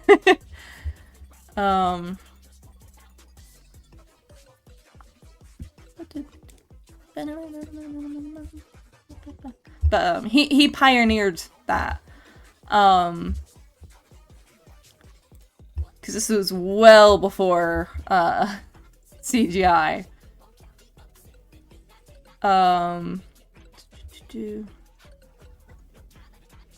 Yeah, so basically, the footage, the live action footage was projected, and then they put a glass, like a sheet of glass in front of it, and project the stop motion on top of it, essentially.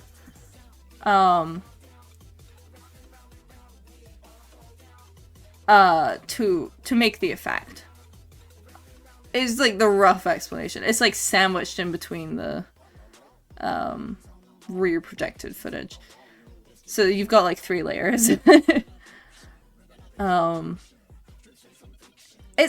I suppose it's kind of similar to if you've ever seen people making like box holograms for Vocaloids. I guess it's kind of a similar principle to that.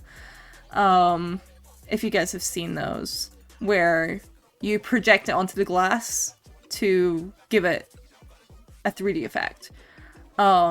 Similar principle, except it's to layer it on top of live action before, you know, you could edit it with computers.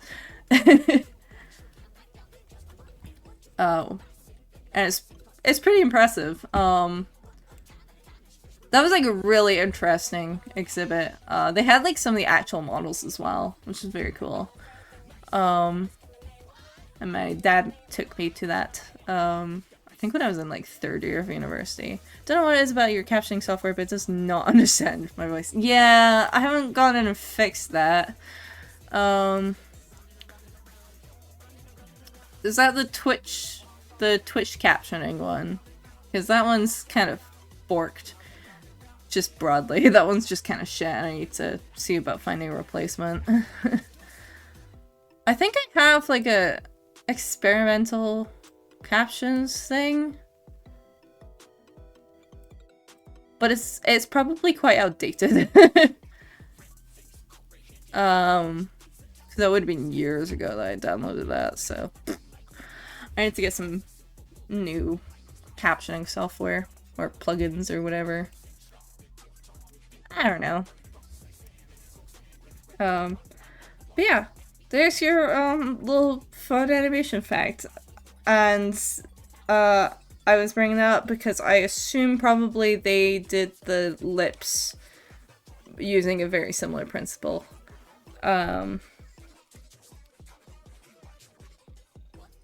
I believe, like, one of the extra things with the layering was they would like make a physical mask for areas that the stop motion wasn't supposed to go in front of. So I assume they did something similar. But that's just my guess, because I'd have to see the behind the scenes to know for sure, obviously. But I'd assume that's how they did it. Which is pretty cool, actually.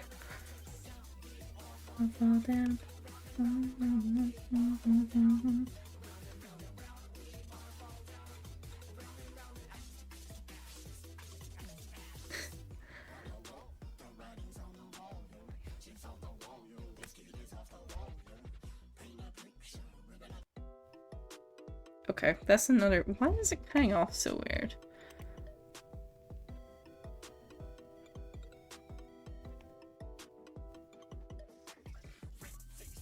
Huh. I don't know. I don't know why that's doing that.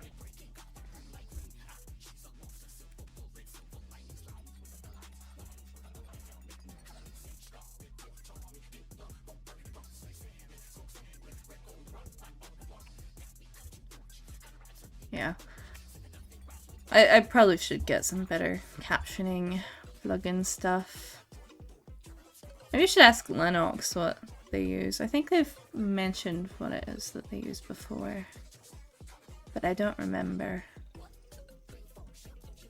I should ask them because they've got quite they've got like really good captioning stuff, albeit that's inserted into the stream itself, and I'm not sure I necessarily want it to be actually directly in the video feed. I don't know. I really prefer if Twitch one fucking worked, but if it doesn't work, I don't know.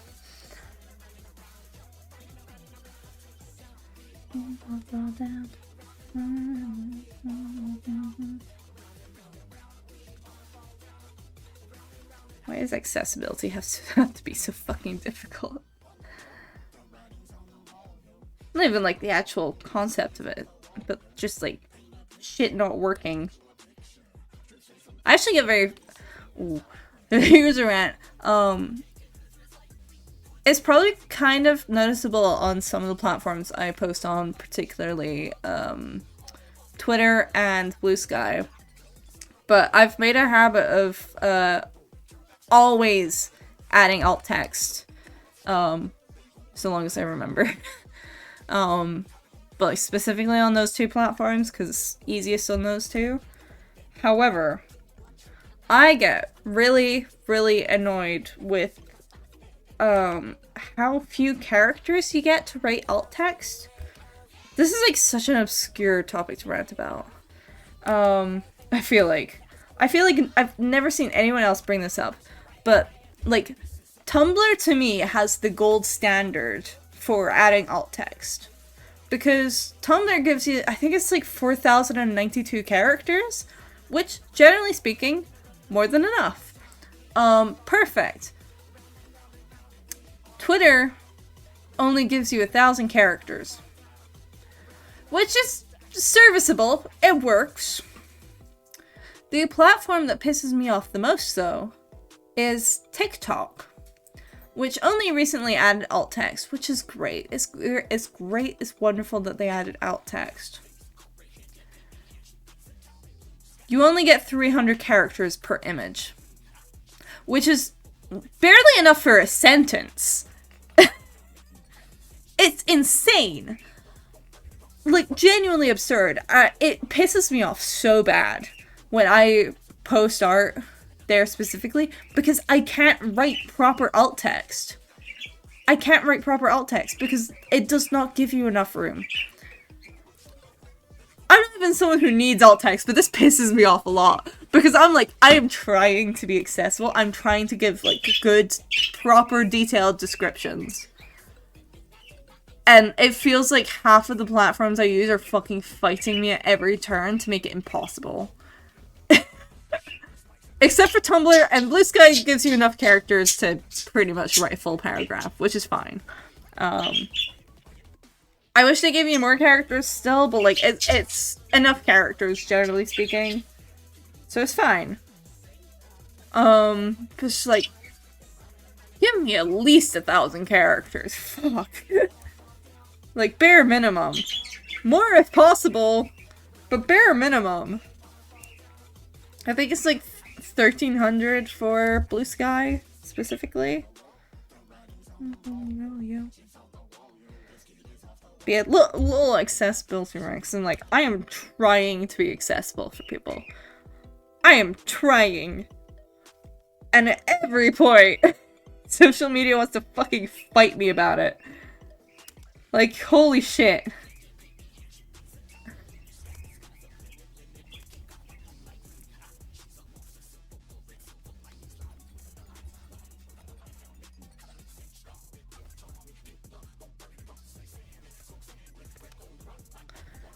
Just grr. I feel like this is something that like a lot of people don't care about though. It's just frustrating. What the fuck was that? I thought I heard my door go off, but it's not. Question mark? I don't know what that noise was. I don't know if that picked up on the microphone or what.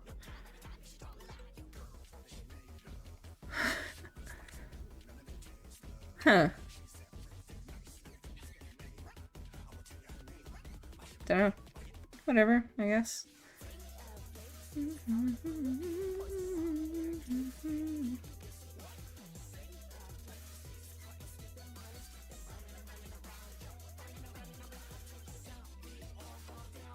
I feel like I should reply to my... It's been like an hour. More than that, even.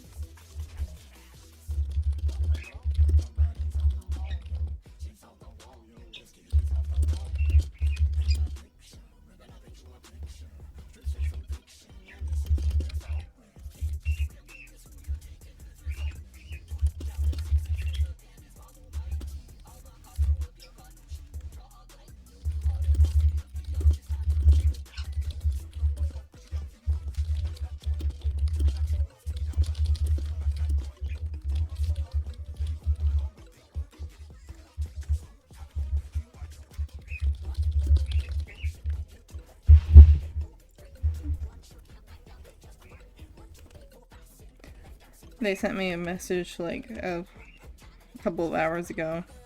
I mentioned it at the time, but I didn't say in detail. But they were, it was someone saying like, well, they'll talk about 3D printing making guns more accessible. You'd think 3D printers were accessible. And they were saying like, they are. They kind of are at this point. They're not that expensive. Like, for a basic 3D printer? Which is true. I got mine for like 160 quid. My flatmate just got a second-hand one for 20. For 20 pounds. Albeit second-hand, but like... functional.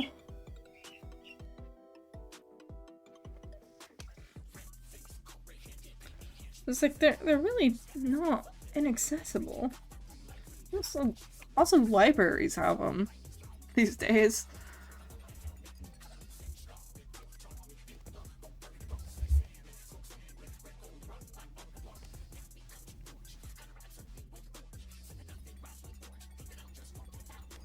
I'm also like mentally preparing because I'm sure in not too long there might be a golden retriever bursting into my room.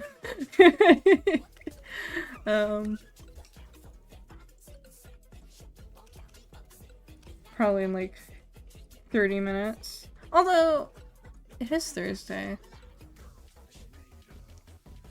It is Thursday. My flatmate, I think, goes to the gym on Thursdays. They sometimes take Rodney with them. So, I don't know. Okay, that's...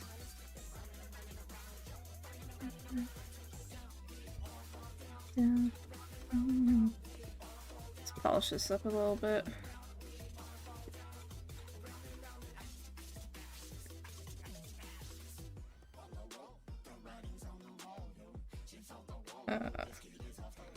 I'm gonna do the red line on a separate layer anyway, so I'm not gonna worry too much about that right now.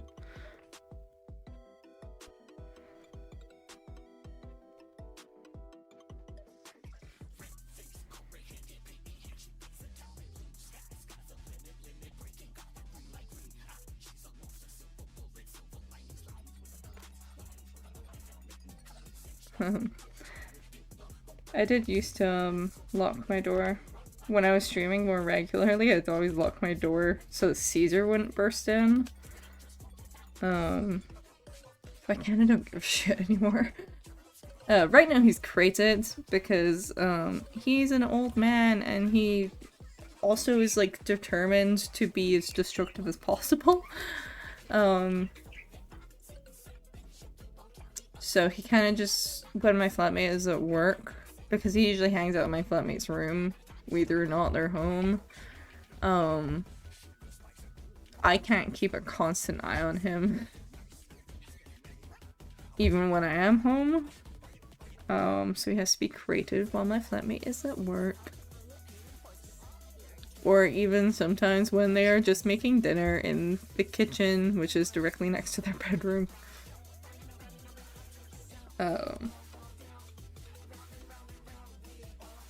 He seems to have at least settled, though.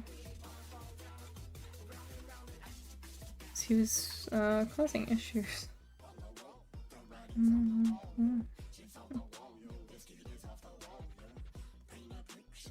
Okay, we'll keep that there.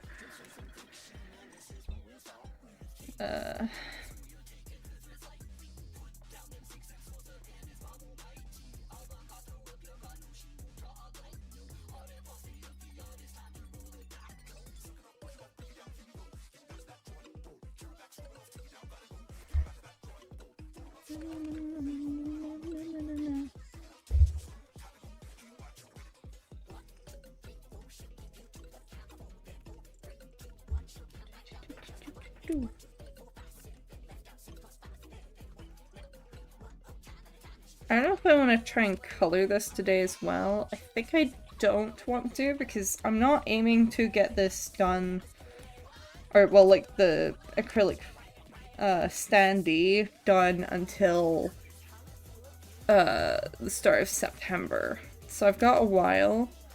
There's some stuff I need to get done like before then, I think. Also, that's random pain for some reason. Why am I in pain? Why does that hurt? Don't do that.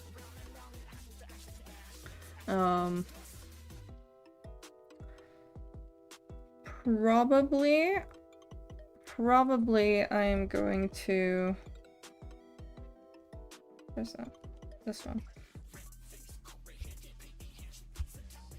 Once I finish laying this, I'll take a quick break, just to go to the bathroom and I guess get myself some more water. I think I'm getting to that point. But I have some stickers. I haven't like sketched them or anything, but I have a couple of things I want to make into stickers, which will be quicker. But I think I'll at least sketch those, if not finish them. I don't know. How far I'm 2 hours into this stream. Okay. I do also want to do some Final Fantasy XIV, the Cult Crescent, because I really want to play more Cult Crescent, because it's really fun. I don't know how long I want to go, because I do also have to have dinner. It's already 5 p.m. So I don't know. Maybe I won't do the stickers. I don't know. Run around, yo. I'll fall down.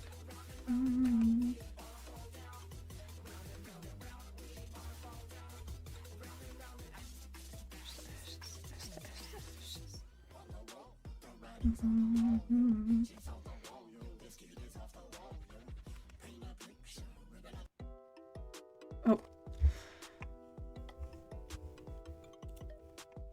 Okay. Let's do another soundtrack switch before that also starts driving me nuts.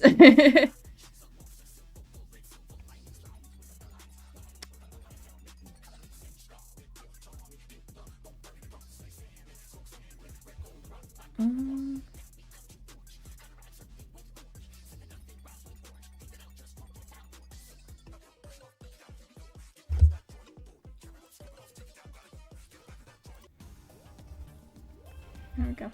On theme.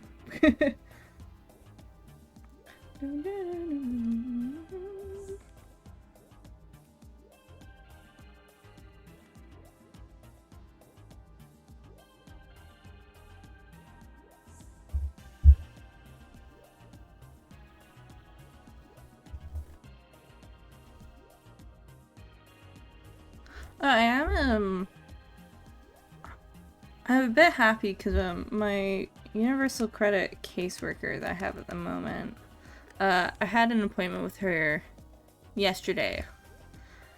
And I basically got told, yeah, I mean, keep doing what you're doing. Like, I don't know, you're doing something. Cause like I've slightly given up on like the day job thing. Like I'm still sending out applications, but like the job market is just so shit that I've kind of just come to be like, okay, well, fuck me, I'll just do whatever. Like fuck it. Although I did get shortlisted for potentially getting interviews. I don't know if I actually will. For like a animation games industry work placement thing. I don't know if that'll become anything. But I am kind of just like, yeah, things are going. I'm doing things. I'm happy doing things for the most part. Bi-weekly panic attacks aside. No. I do get a bit anxious sometimes. Just cause, like, I don't know, sometimes I find that I don't really know what to do with myself. Especially because I have, like, a chronic... This is, like, known Nabby lore. I have, like, a chronic overworking issue. Because doing conventions is technically my job right now. Or at least I'm trying to make it work as one. So like in lieu of a day job is basically my job, right? But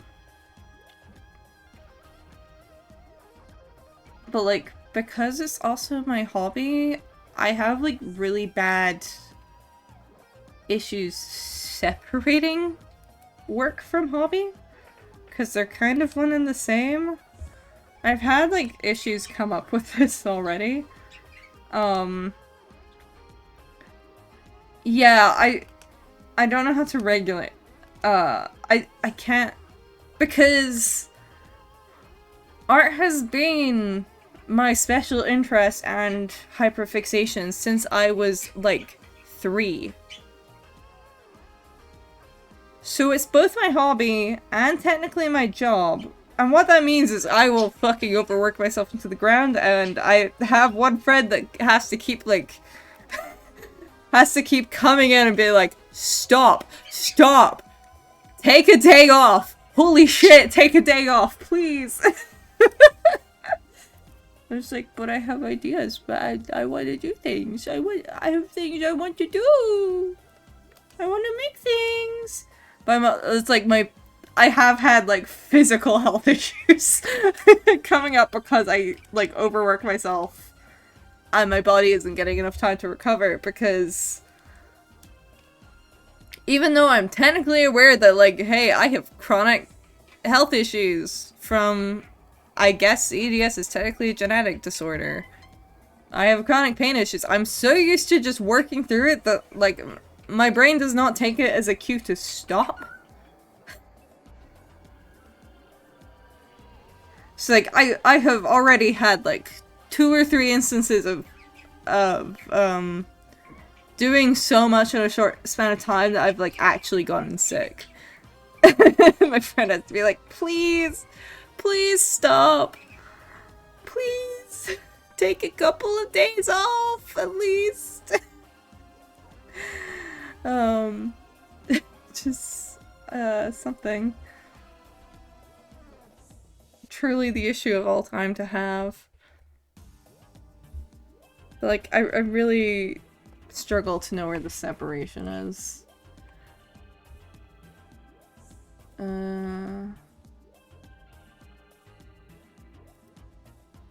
don't... So... Don't mind that. Looking at this, I don't really know how to do a dithering effect. I don't think I have any textures or anything. Do I have a way? Mosaic, maybe? Hold on.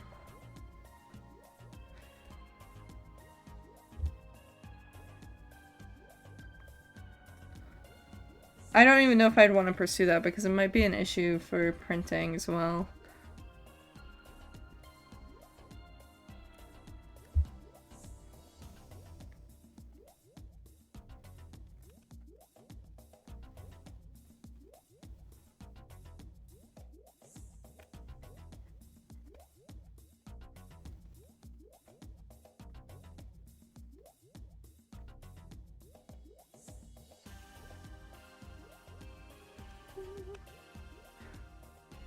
I don't know.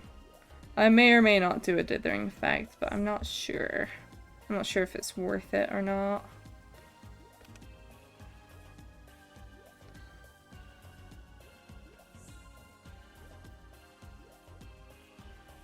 I don't even know why I'm necessarily coloring this, because I said I wasn't gonna do color, but I feel like I want to get the stand colored at least.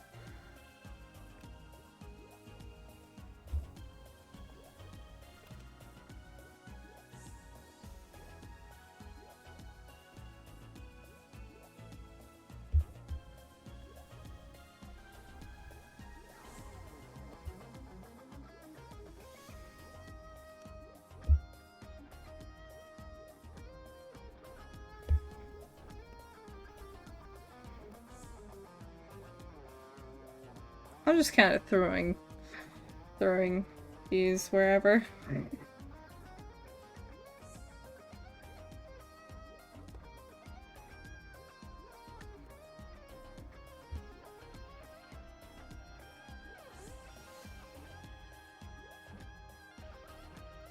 No, I have no idea if this is any good.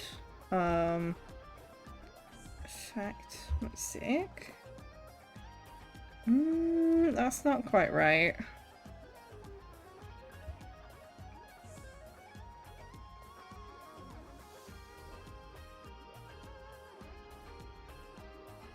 You can't see it. I'm looking through my menus to see if I have anything that can imitate that. And paint. Dithering. Effect. Noise pass and overlay at the top.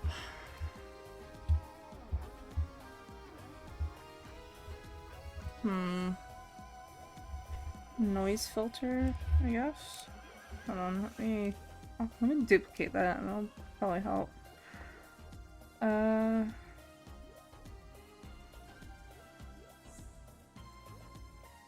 Noise.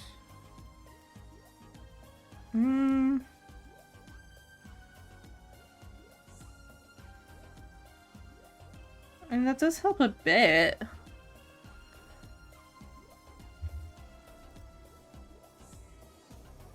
Still not necessarily the effect I'm looking for, though, you know?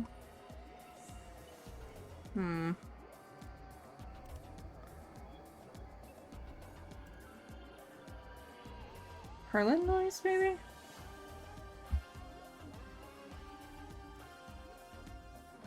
No, that's not what I'm looking for either.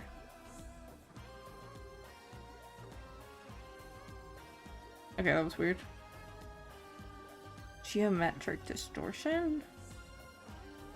Oh, what the fuck? Okay, I don't know.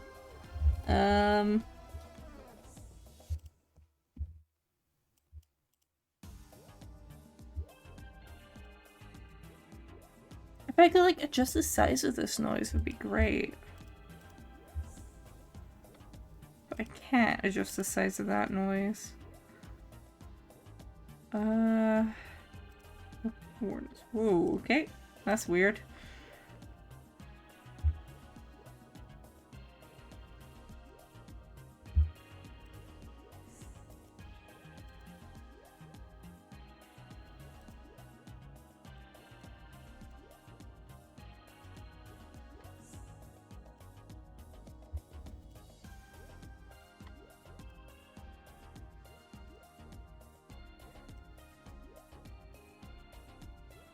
That's not dithering either. Hmm.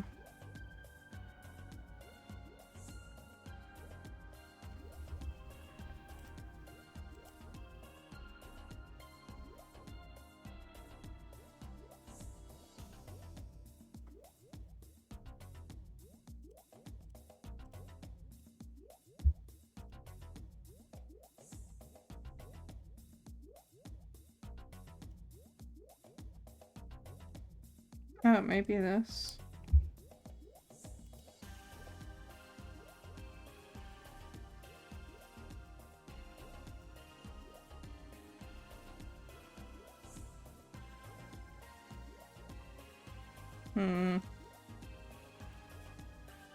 Still wouldn't say this looks like dithering, though.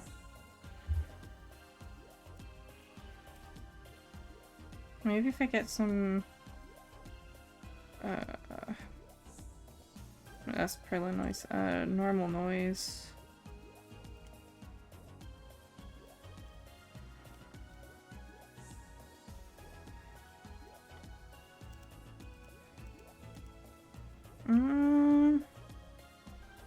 No, that's still not what I'm looking for.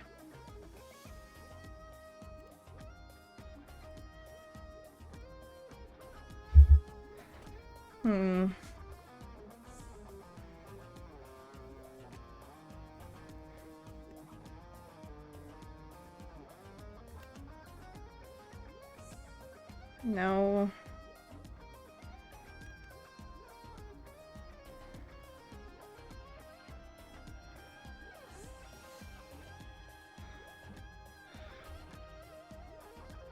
It's not... Maybe I need to look in the, shop thing. So I don't know. None of these are giving me what I want. I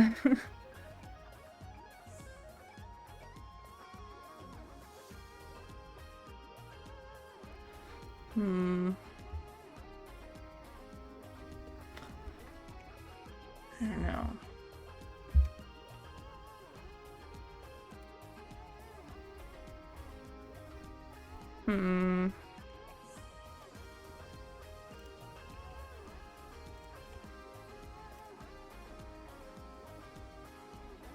Let me see, let's try, no,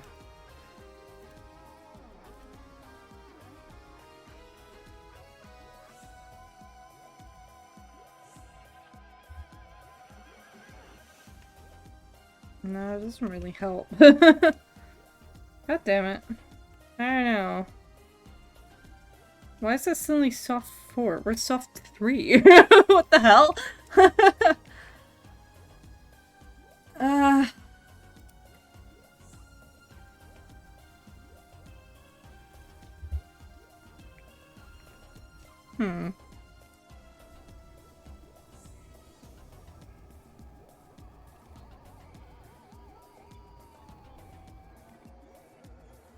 Wire.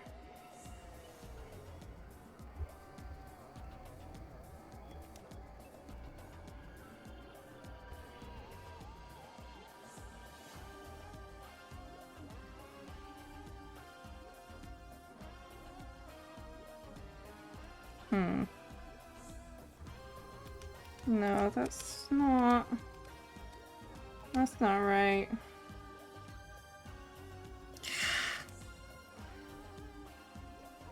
Maybe if I...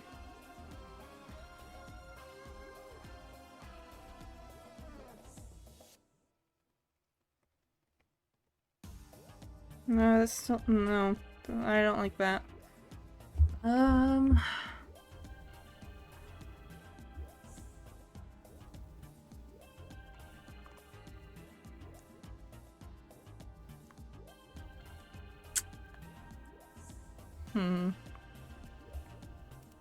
Auto actions. I don't really know how to use auto actions. I haven't really tried it.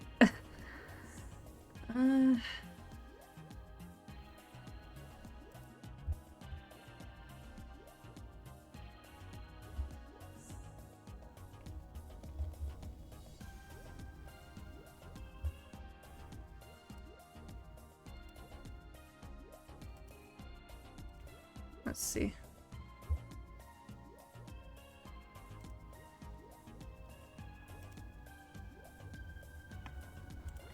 Can try this.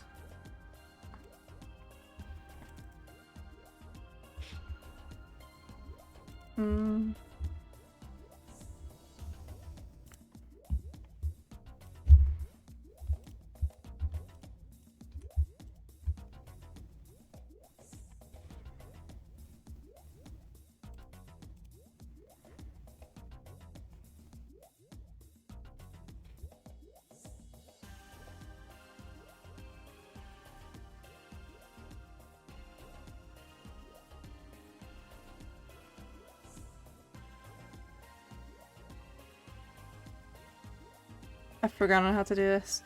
But head out. Hope the rest of yours can go as well. Thank you, thank you. I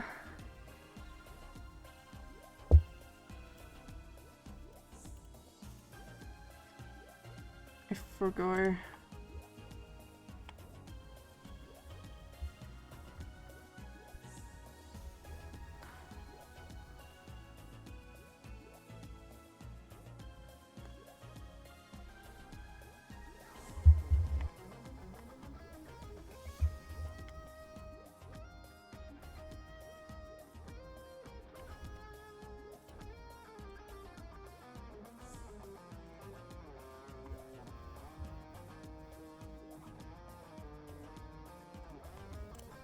Question mark.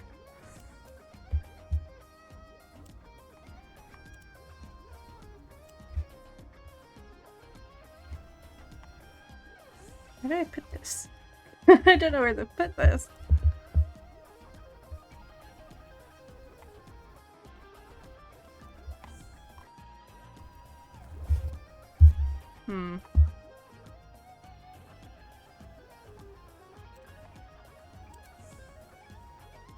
Let me try and find my CP files, I guess. Question mark?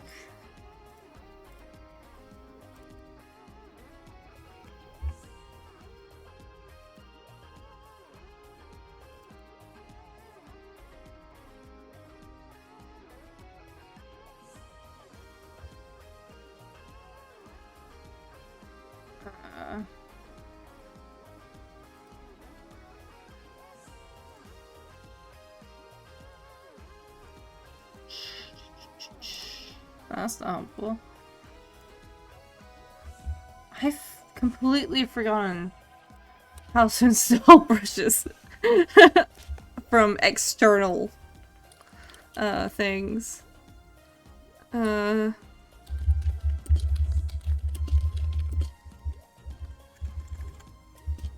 Importing brushes. How do I do this again?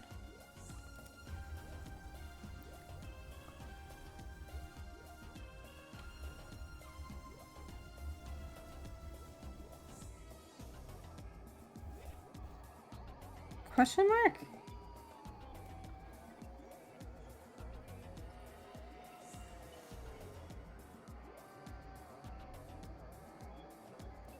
That doesn't work. It don't work.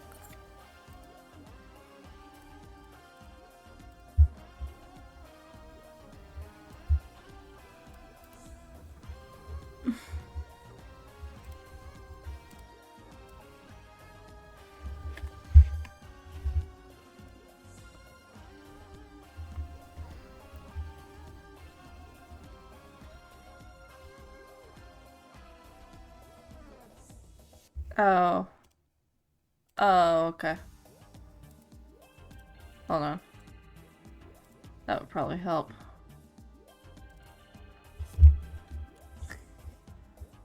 I may be stupid. Potentially.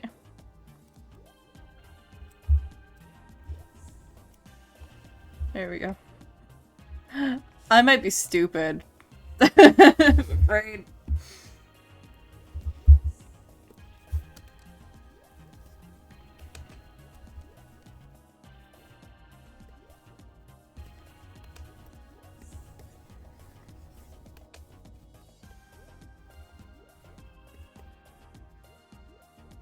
Hmm.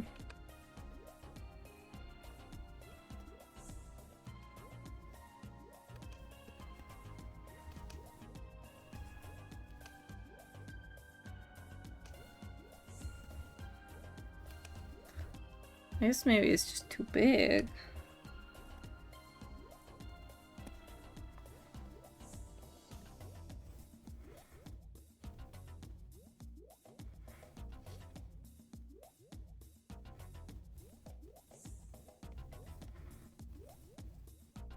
Kind of messy.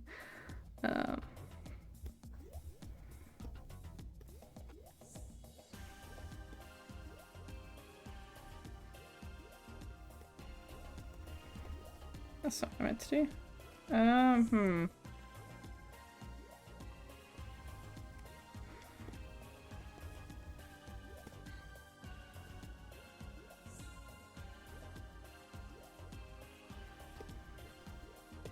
I guess that kind of works.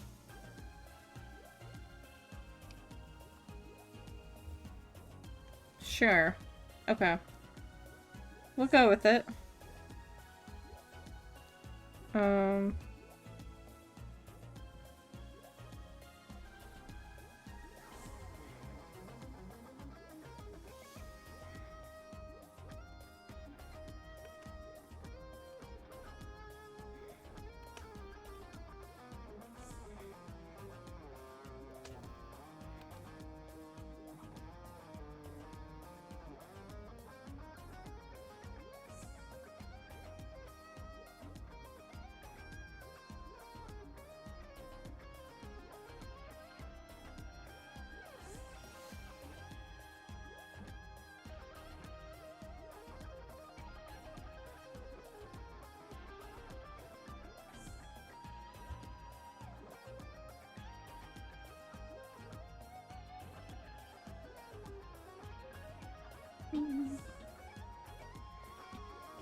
Okay.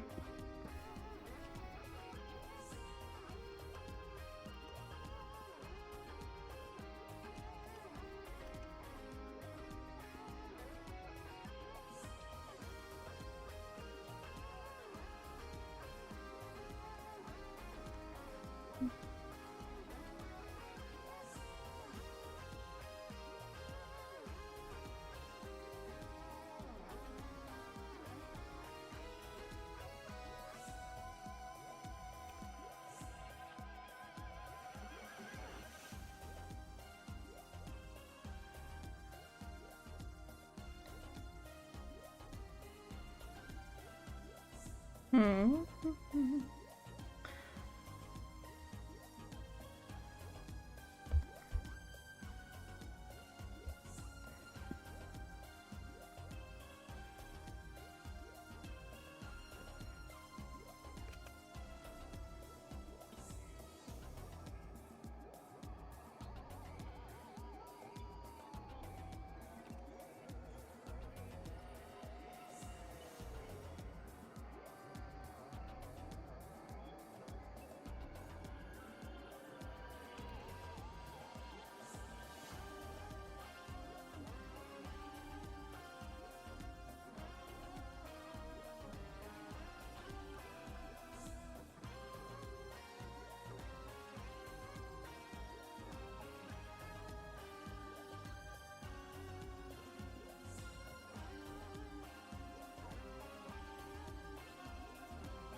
I'm just being lazy here.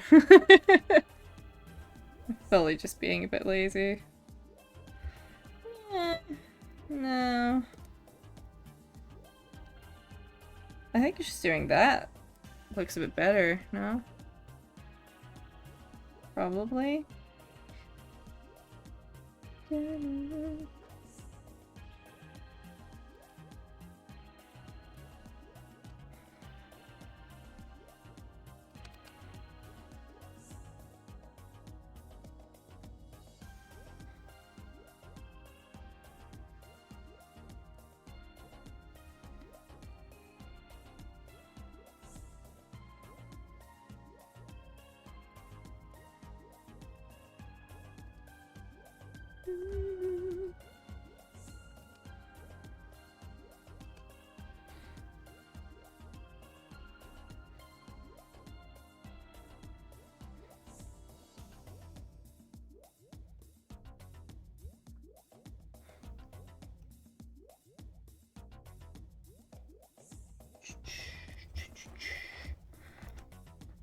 Is that how I want it to be? I guess. I guess? I guess. Yeah.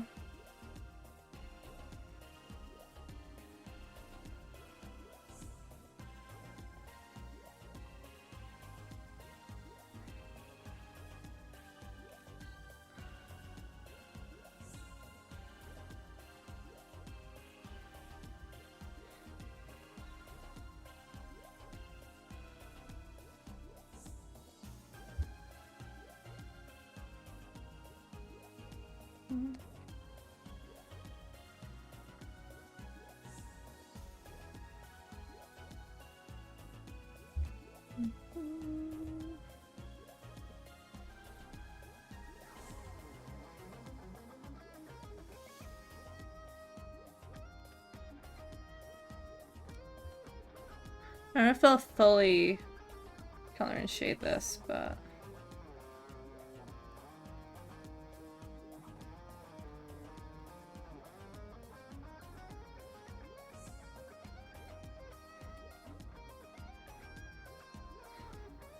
do I want that? No, I think it looks better without it, actually. I do need to fix that line. It's not great.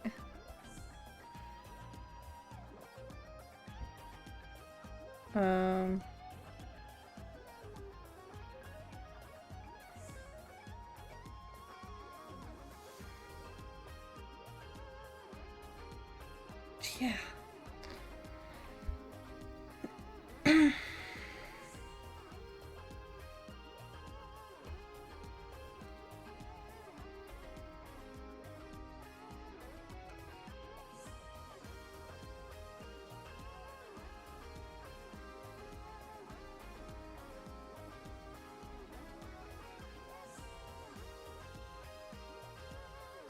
Question mark.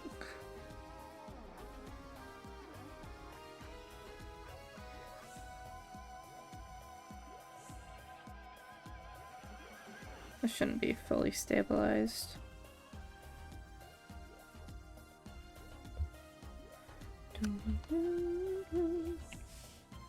Where's that above it? What the?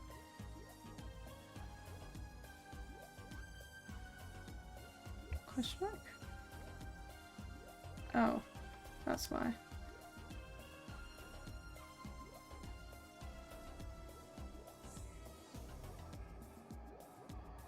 Okay, well. Oh, I don't need that. Okay, now I can just close those. Woo. Woo, woo, yippee!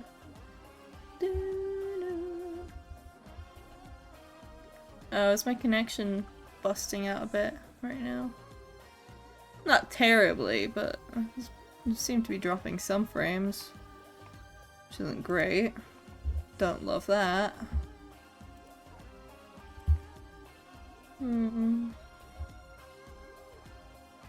Dropping frames, I don't want to be trying to switch to Final Fantasy 14 or anything.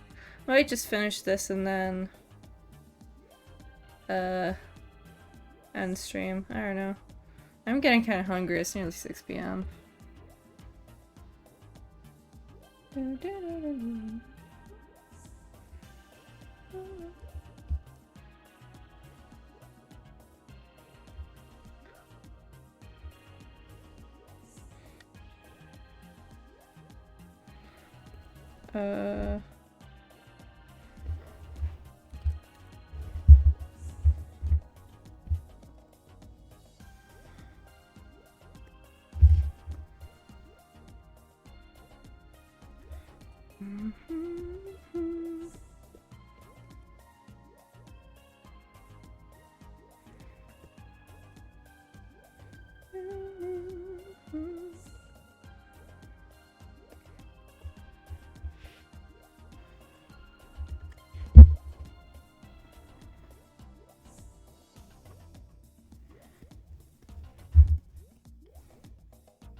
Next even line.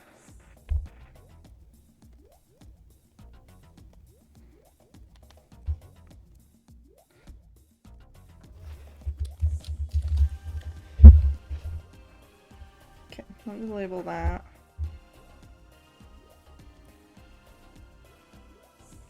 Probably then want to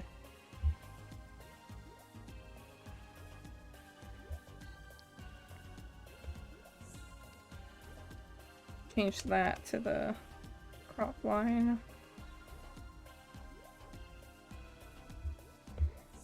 Or, well, make like an additional layer for it.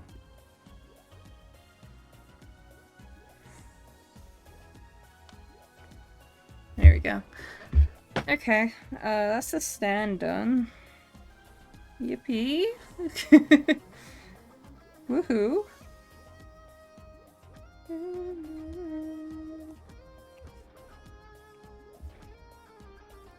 Let me get a better color reference for ENA.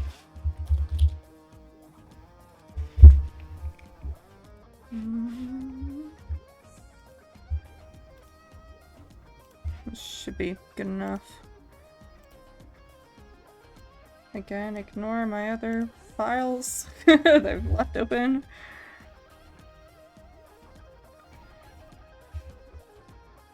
Actually, no.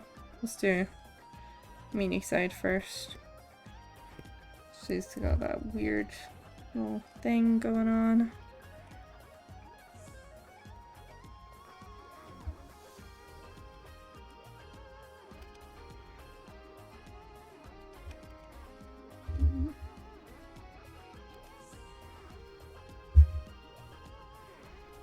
I wonder if I should quickly...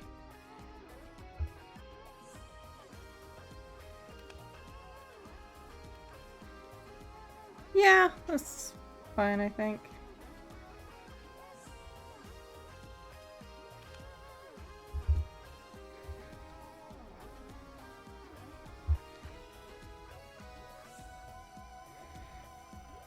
Anna's always kind of weird, because she's got weird shading going on.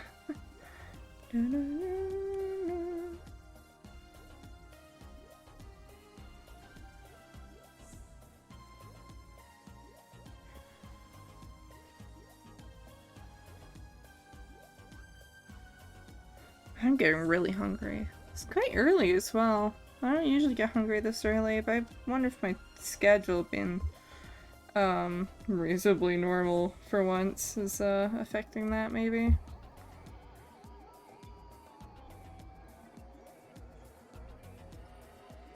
Wait, no. Question mark. I continue to not know how Anna's fucking legs are supposed to work. I think it's like that though. I don't know. Good enough. I don't fucking know.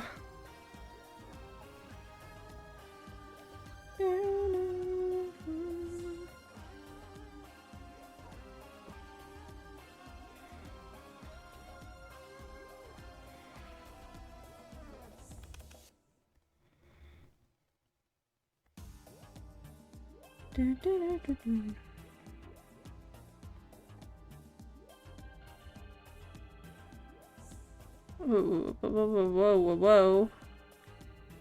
Whoa, whoa, whoa. Whoa. Too big.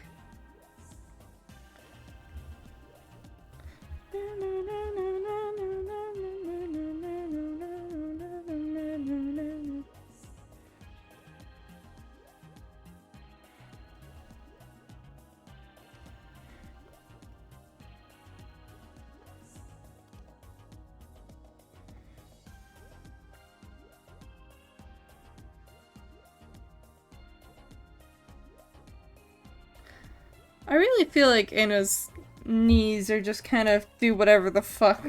I really feel like that's the case.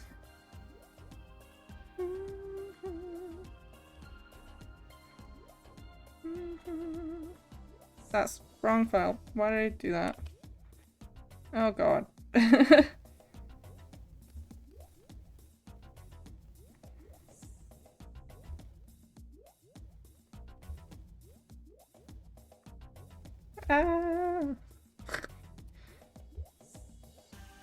What's going on with this as well? Let's clean that up. Holy shit. Why are you that messy? Don't be that messy, please.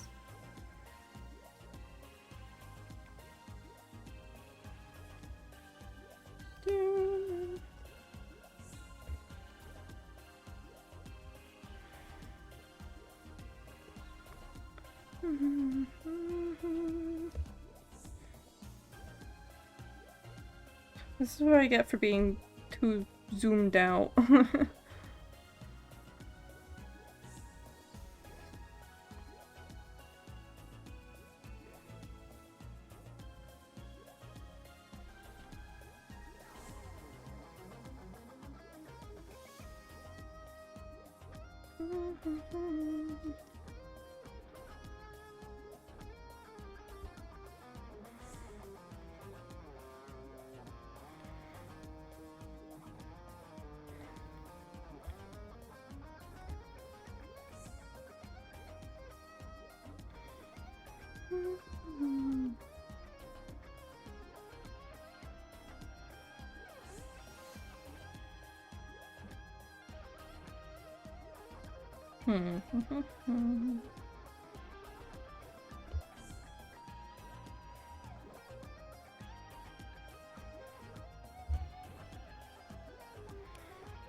And it's also kind of weird to draw because she's kind of like implicitly shaded already.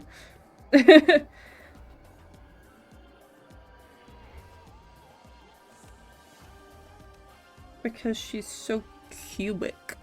She just looks kind of fucked up if you try to shade her otherwise, you know?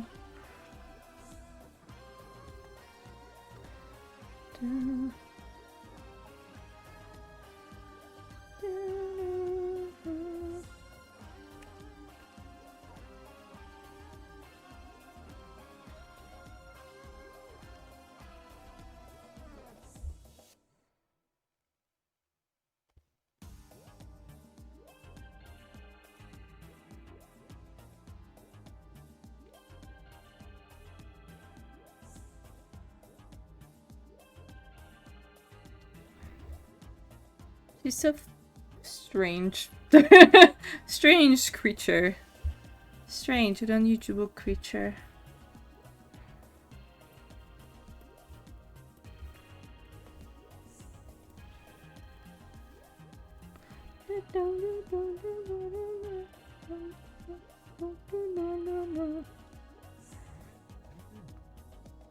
What the fuck? Excuse me? Okay, that's a lot of random notifications that I don't care about right now. God,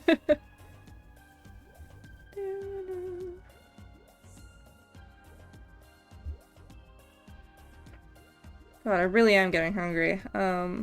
Probably after I finish coloring this, I'm just gonna finish up the stream. I might possibly maybe stream later. Internet allowing. Maybe. Maybe. I don't know. We'll see. We will see how I'm feeling. Because I might just be really sleepy.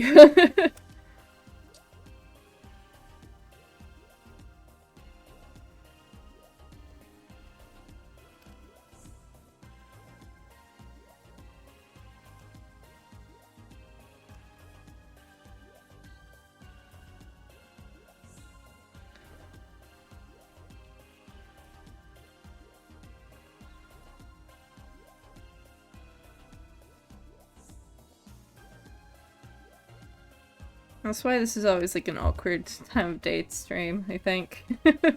For me at least. I'm adding another line there. Fuck it, we just keep adding lines. Just keep adding them. It's fine.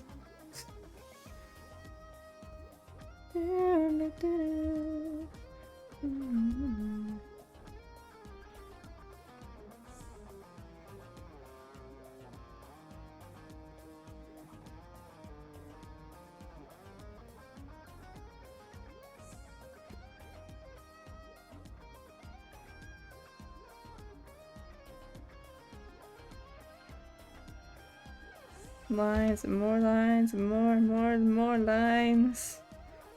Just keep adding lines.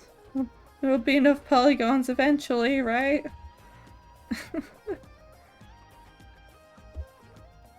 What? Why did that open? Fuck. Excuse me, get out of here. My fucking Windows taskbar opened for some reason.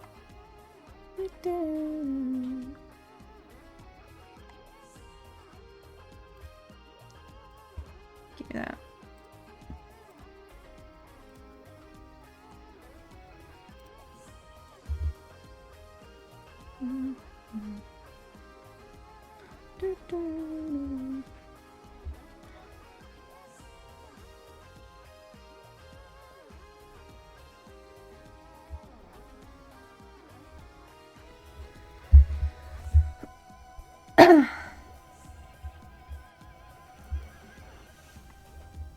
Okay, there's ENA done.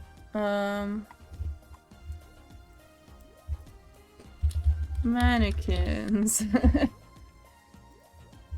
They're kind of just plain white.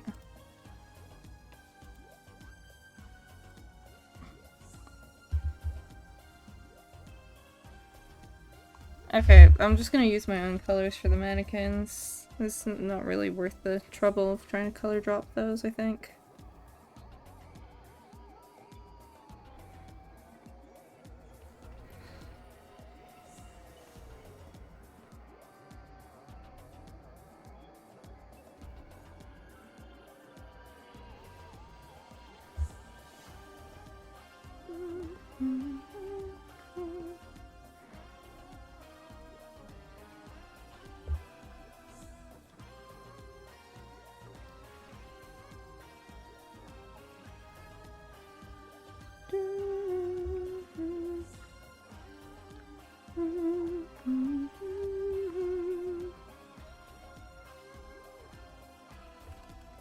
Oh, maybe I should actually be doing more like that.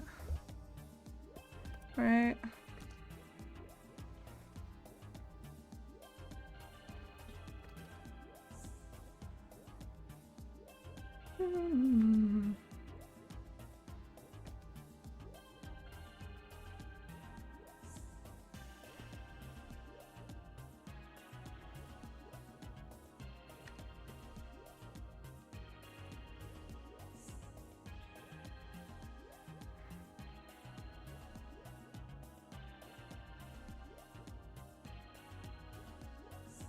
Oh god, the dog's going again.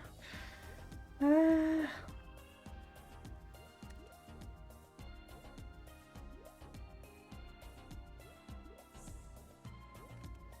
at least he was going for a second there. Okay. Seems like he stopped himself, so that's good. Great for me.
Yippee!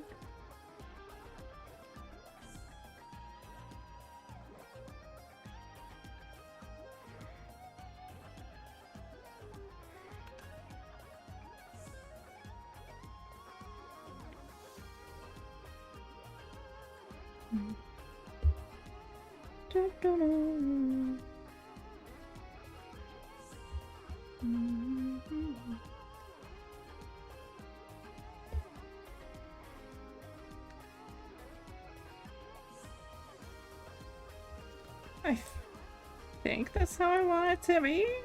Question mark?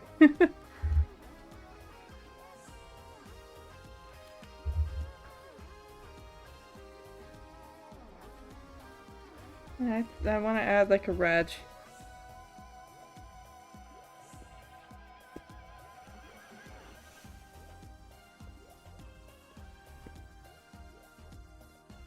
Red effect coming out.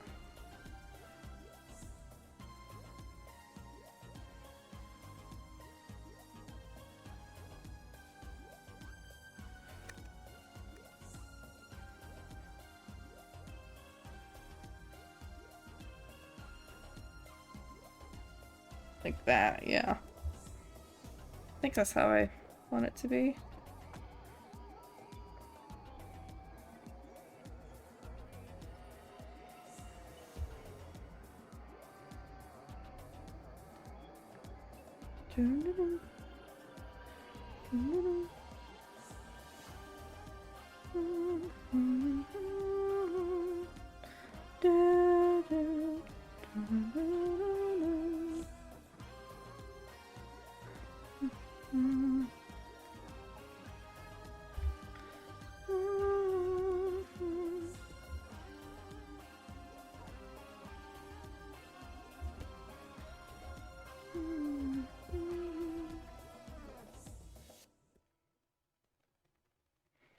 Something like that.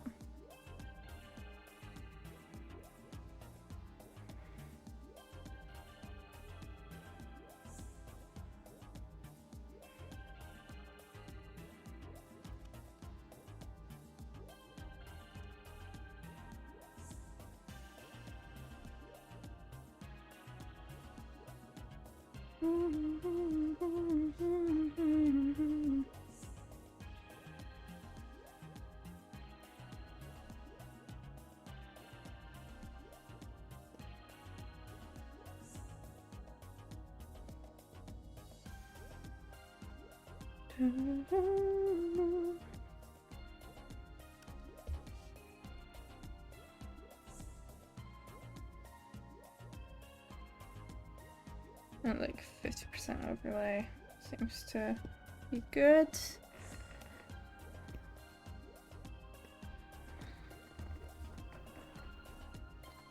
Yippee!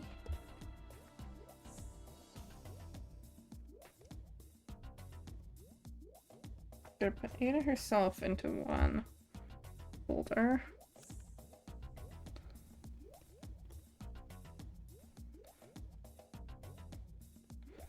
I'm gonna do some back layers on her as well.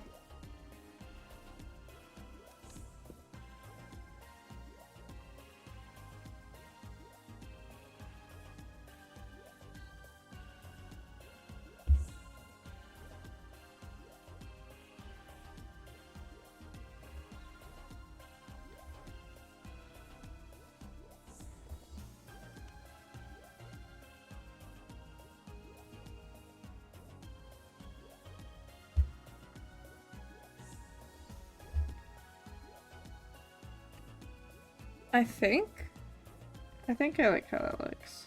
Oh, I get rid of these, I don't need them anymore.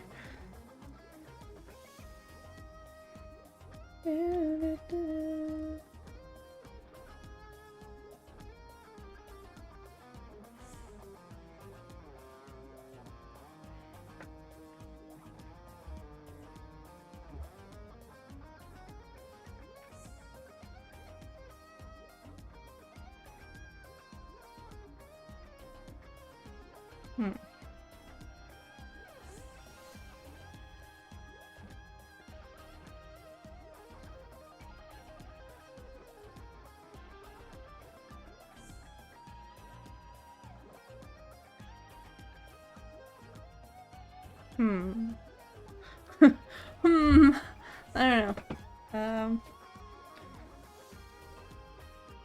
I kind of want to add a little bit of highlighting though, Dana.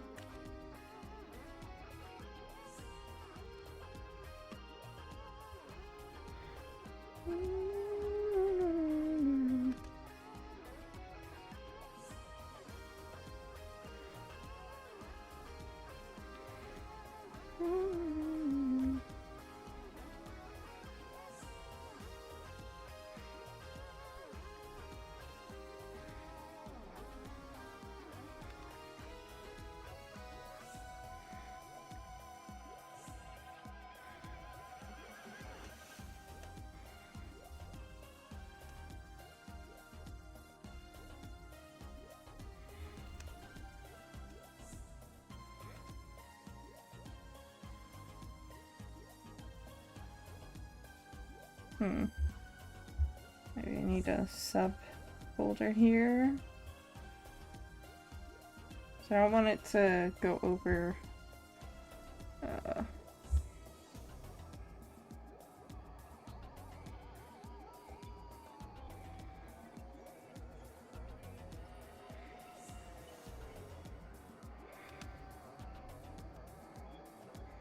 I don't want to go over the lines.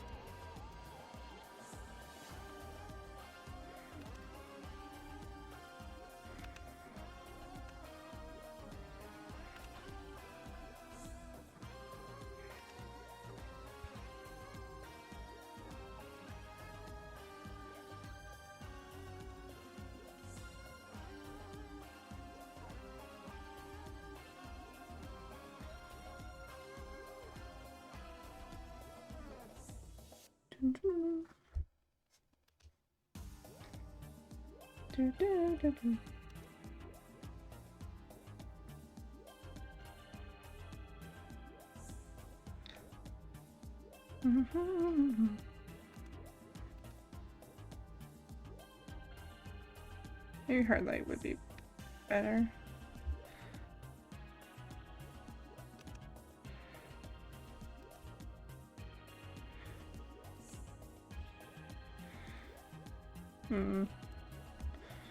No, not really.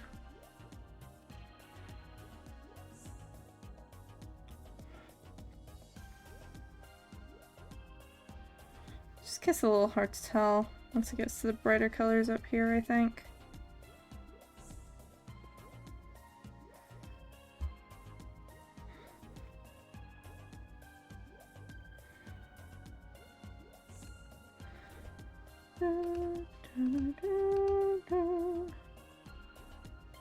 Suppose you can only glow as bright as the darkness underneath it, huh? That's the trouble.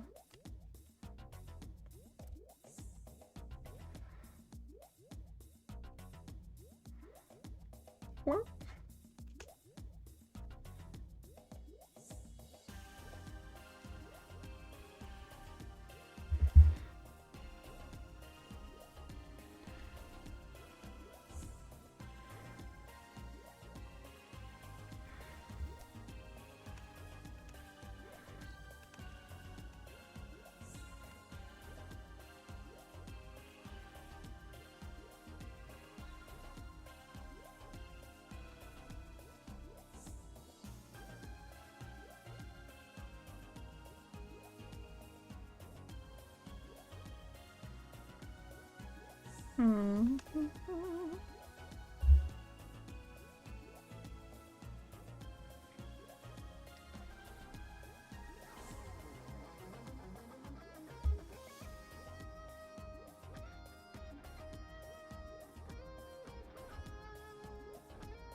I think I wanna... No, that's not right. What?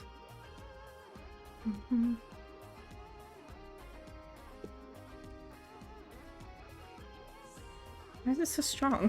What the hell?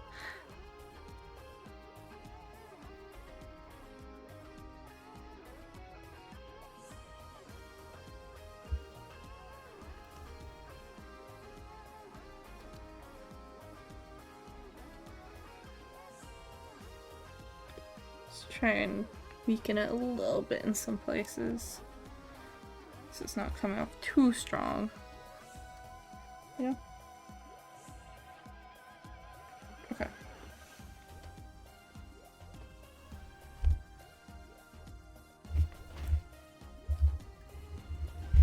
Oh, hold on.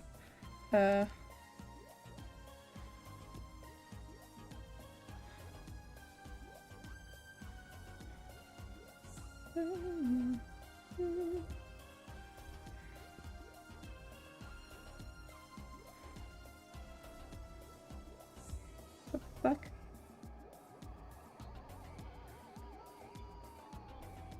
What is this? What? What the hell? Oh, yeah, so why aren't... Get out of here. I don't want those little dots. The fuck?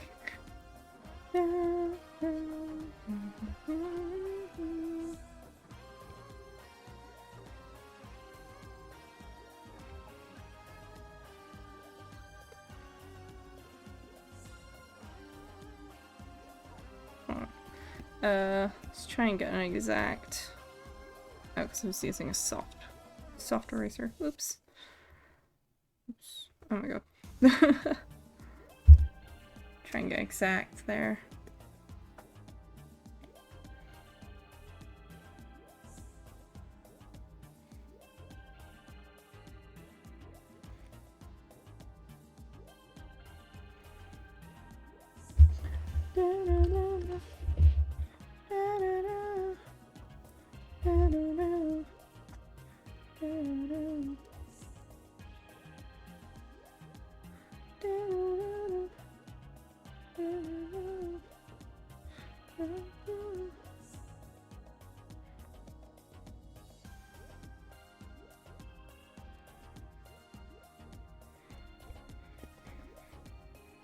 I'll fix this up in a bit, don't worry.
And there goes Caesar, terribly upset by everything.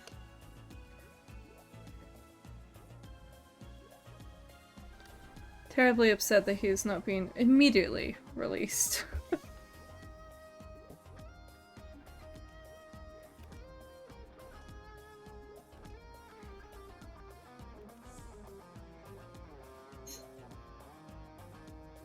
This outline takes a little bit more effort, I think.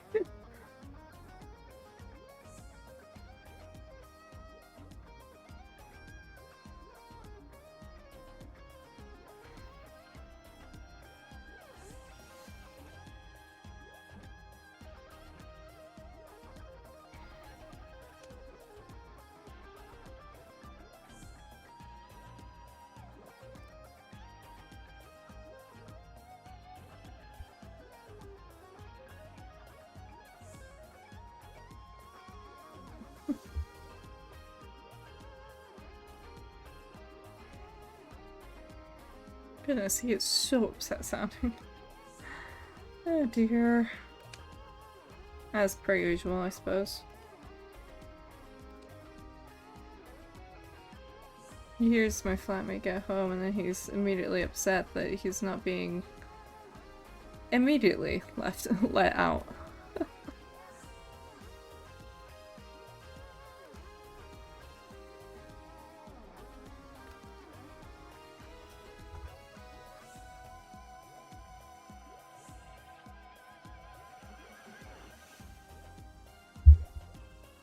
I'm just trying to smooth this out because I'm wary of, I don't know, I don't think it necessarily looks amazing if I don't do this. I don't know, I think all the random bumps and lumps might look a little crap, you know? As opposed to just like linking them together.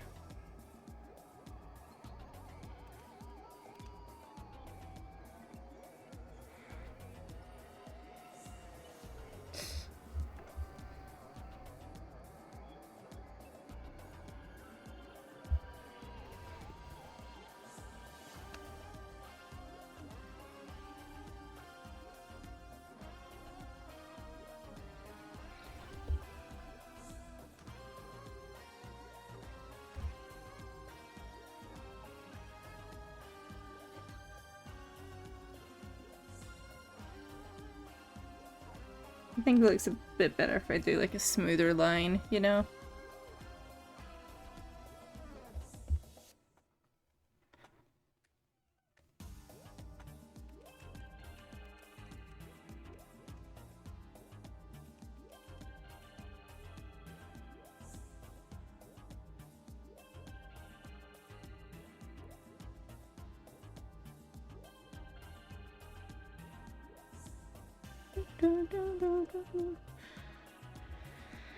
And then shrink it a little bit.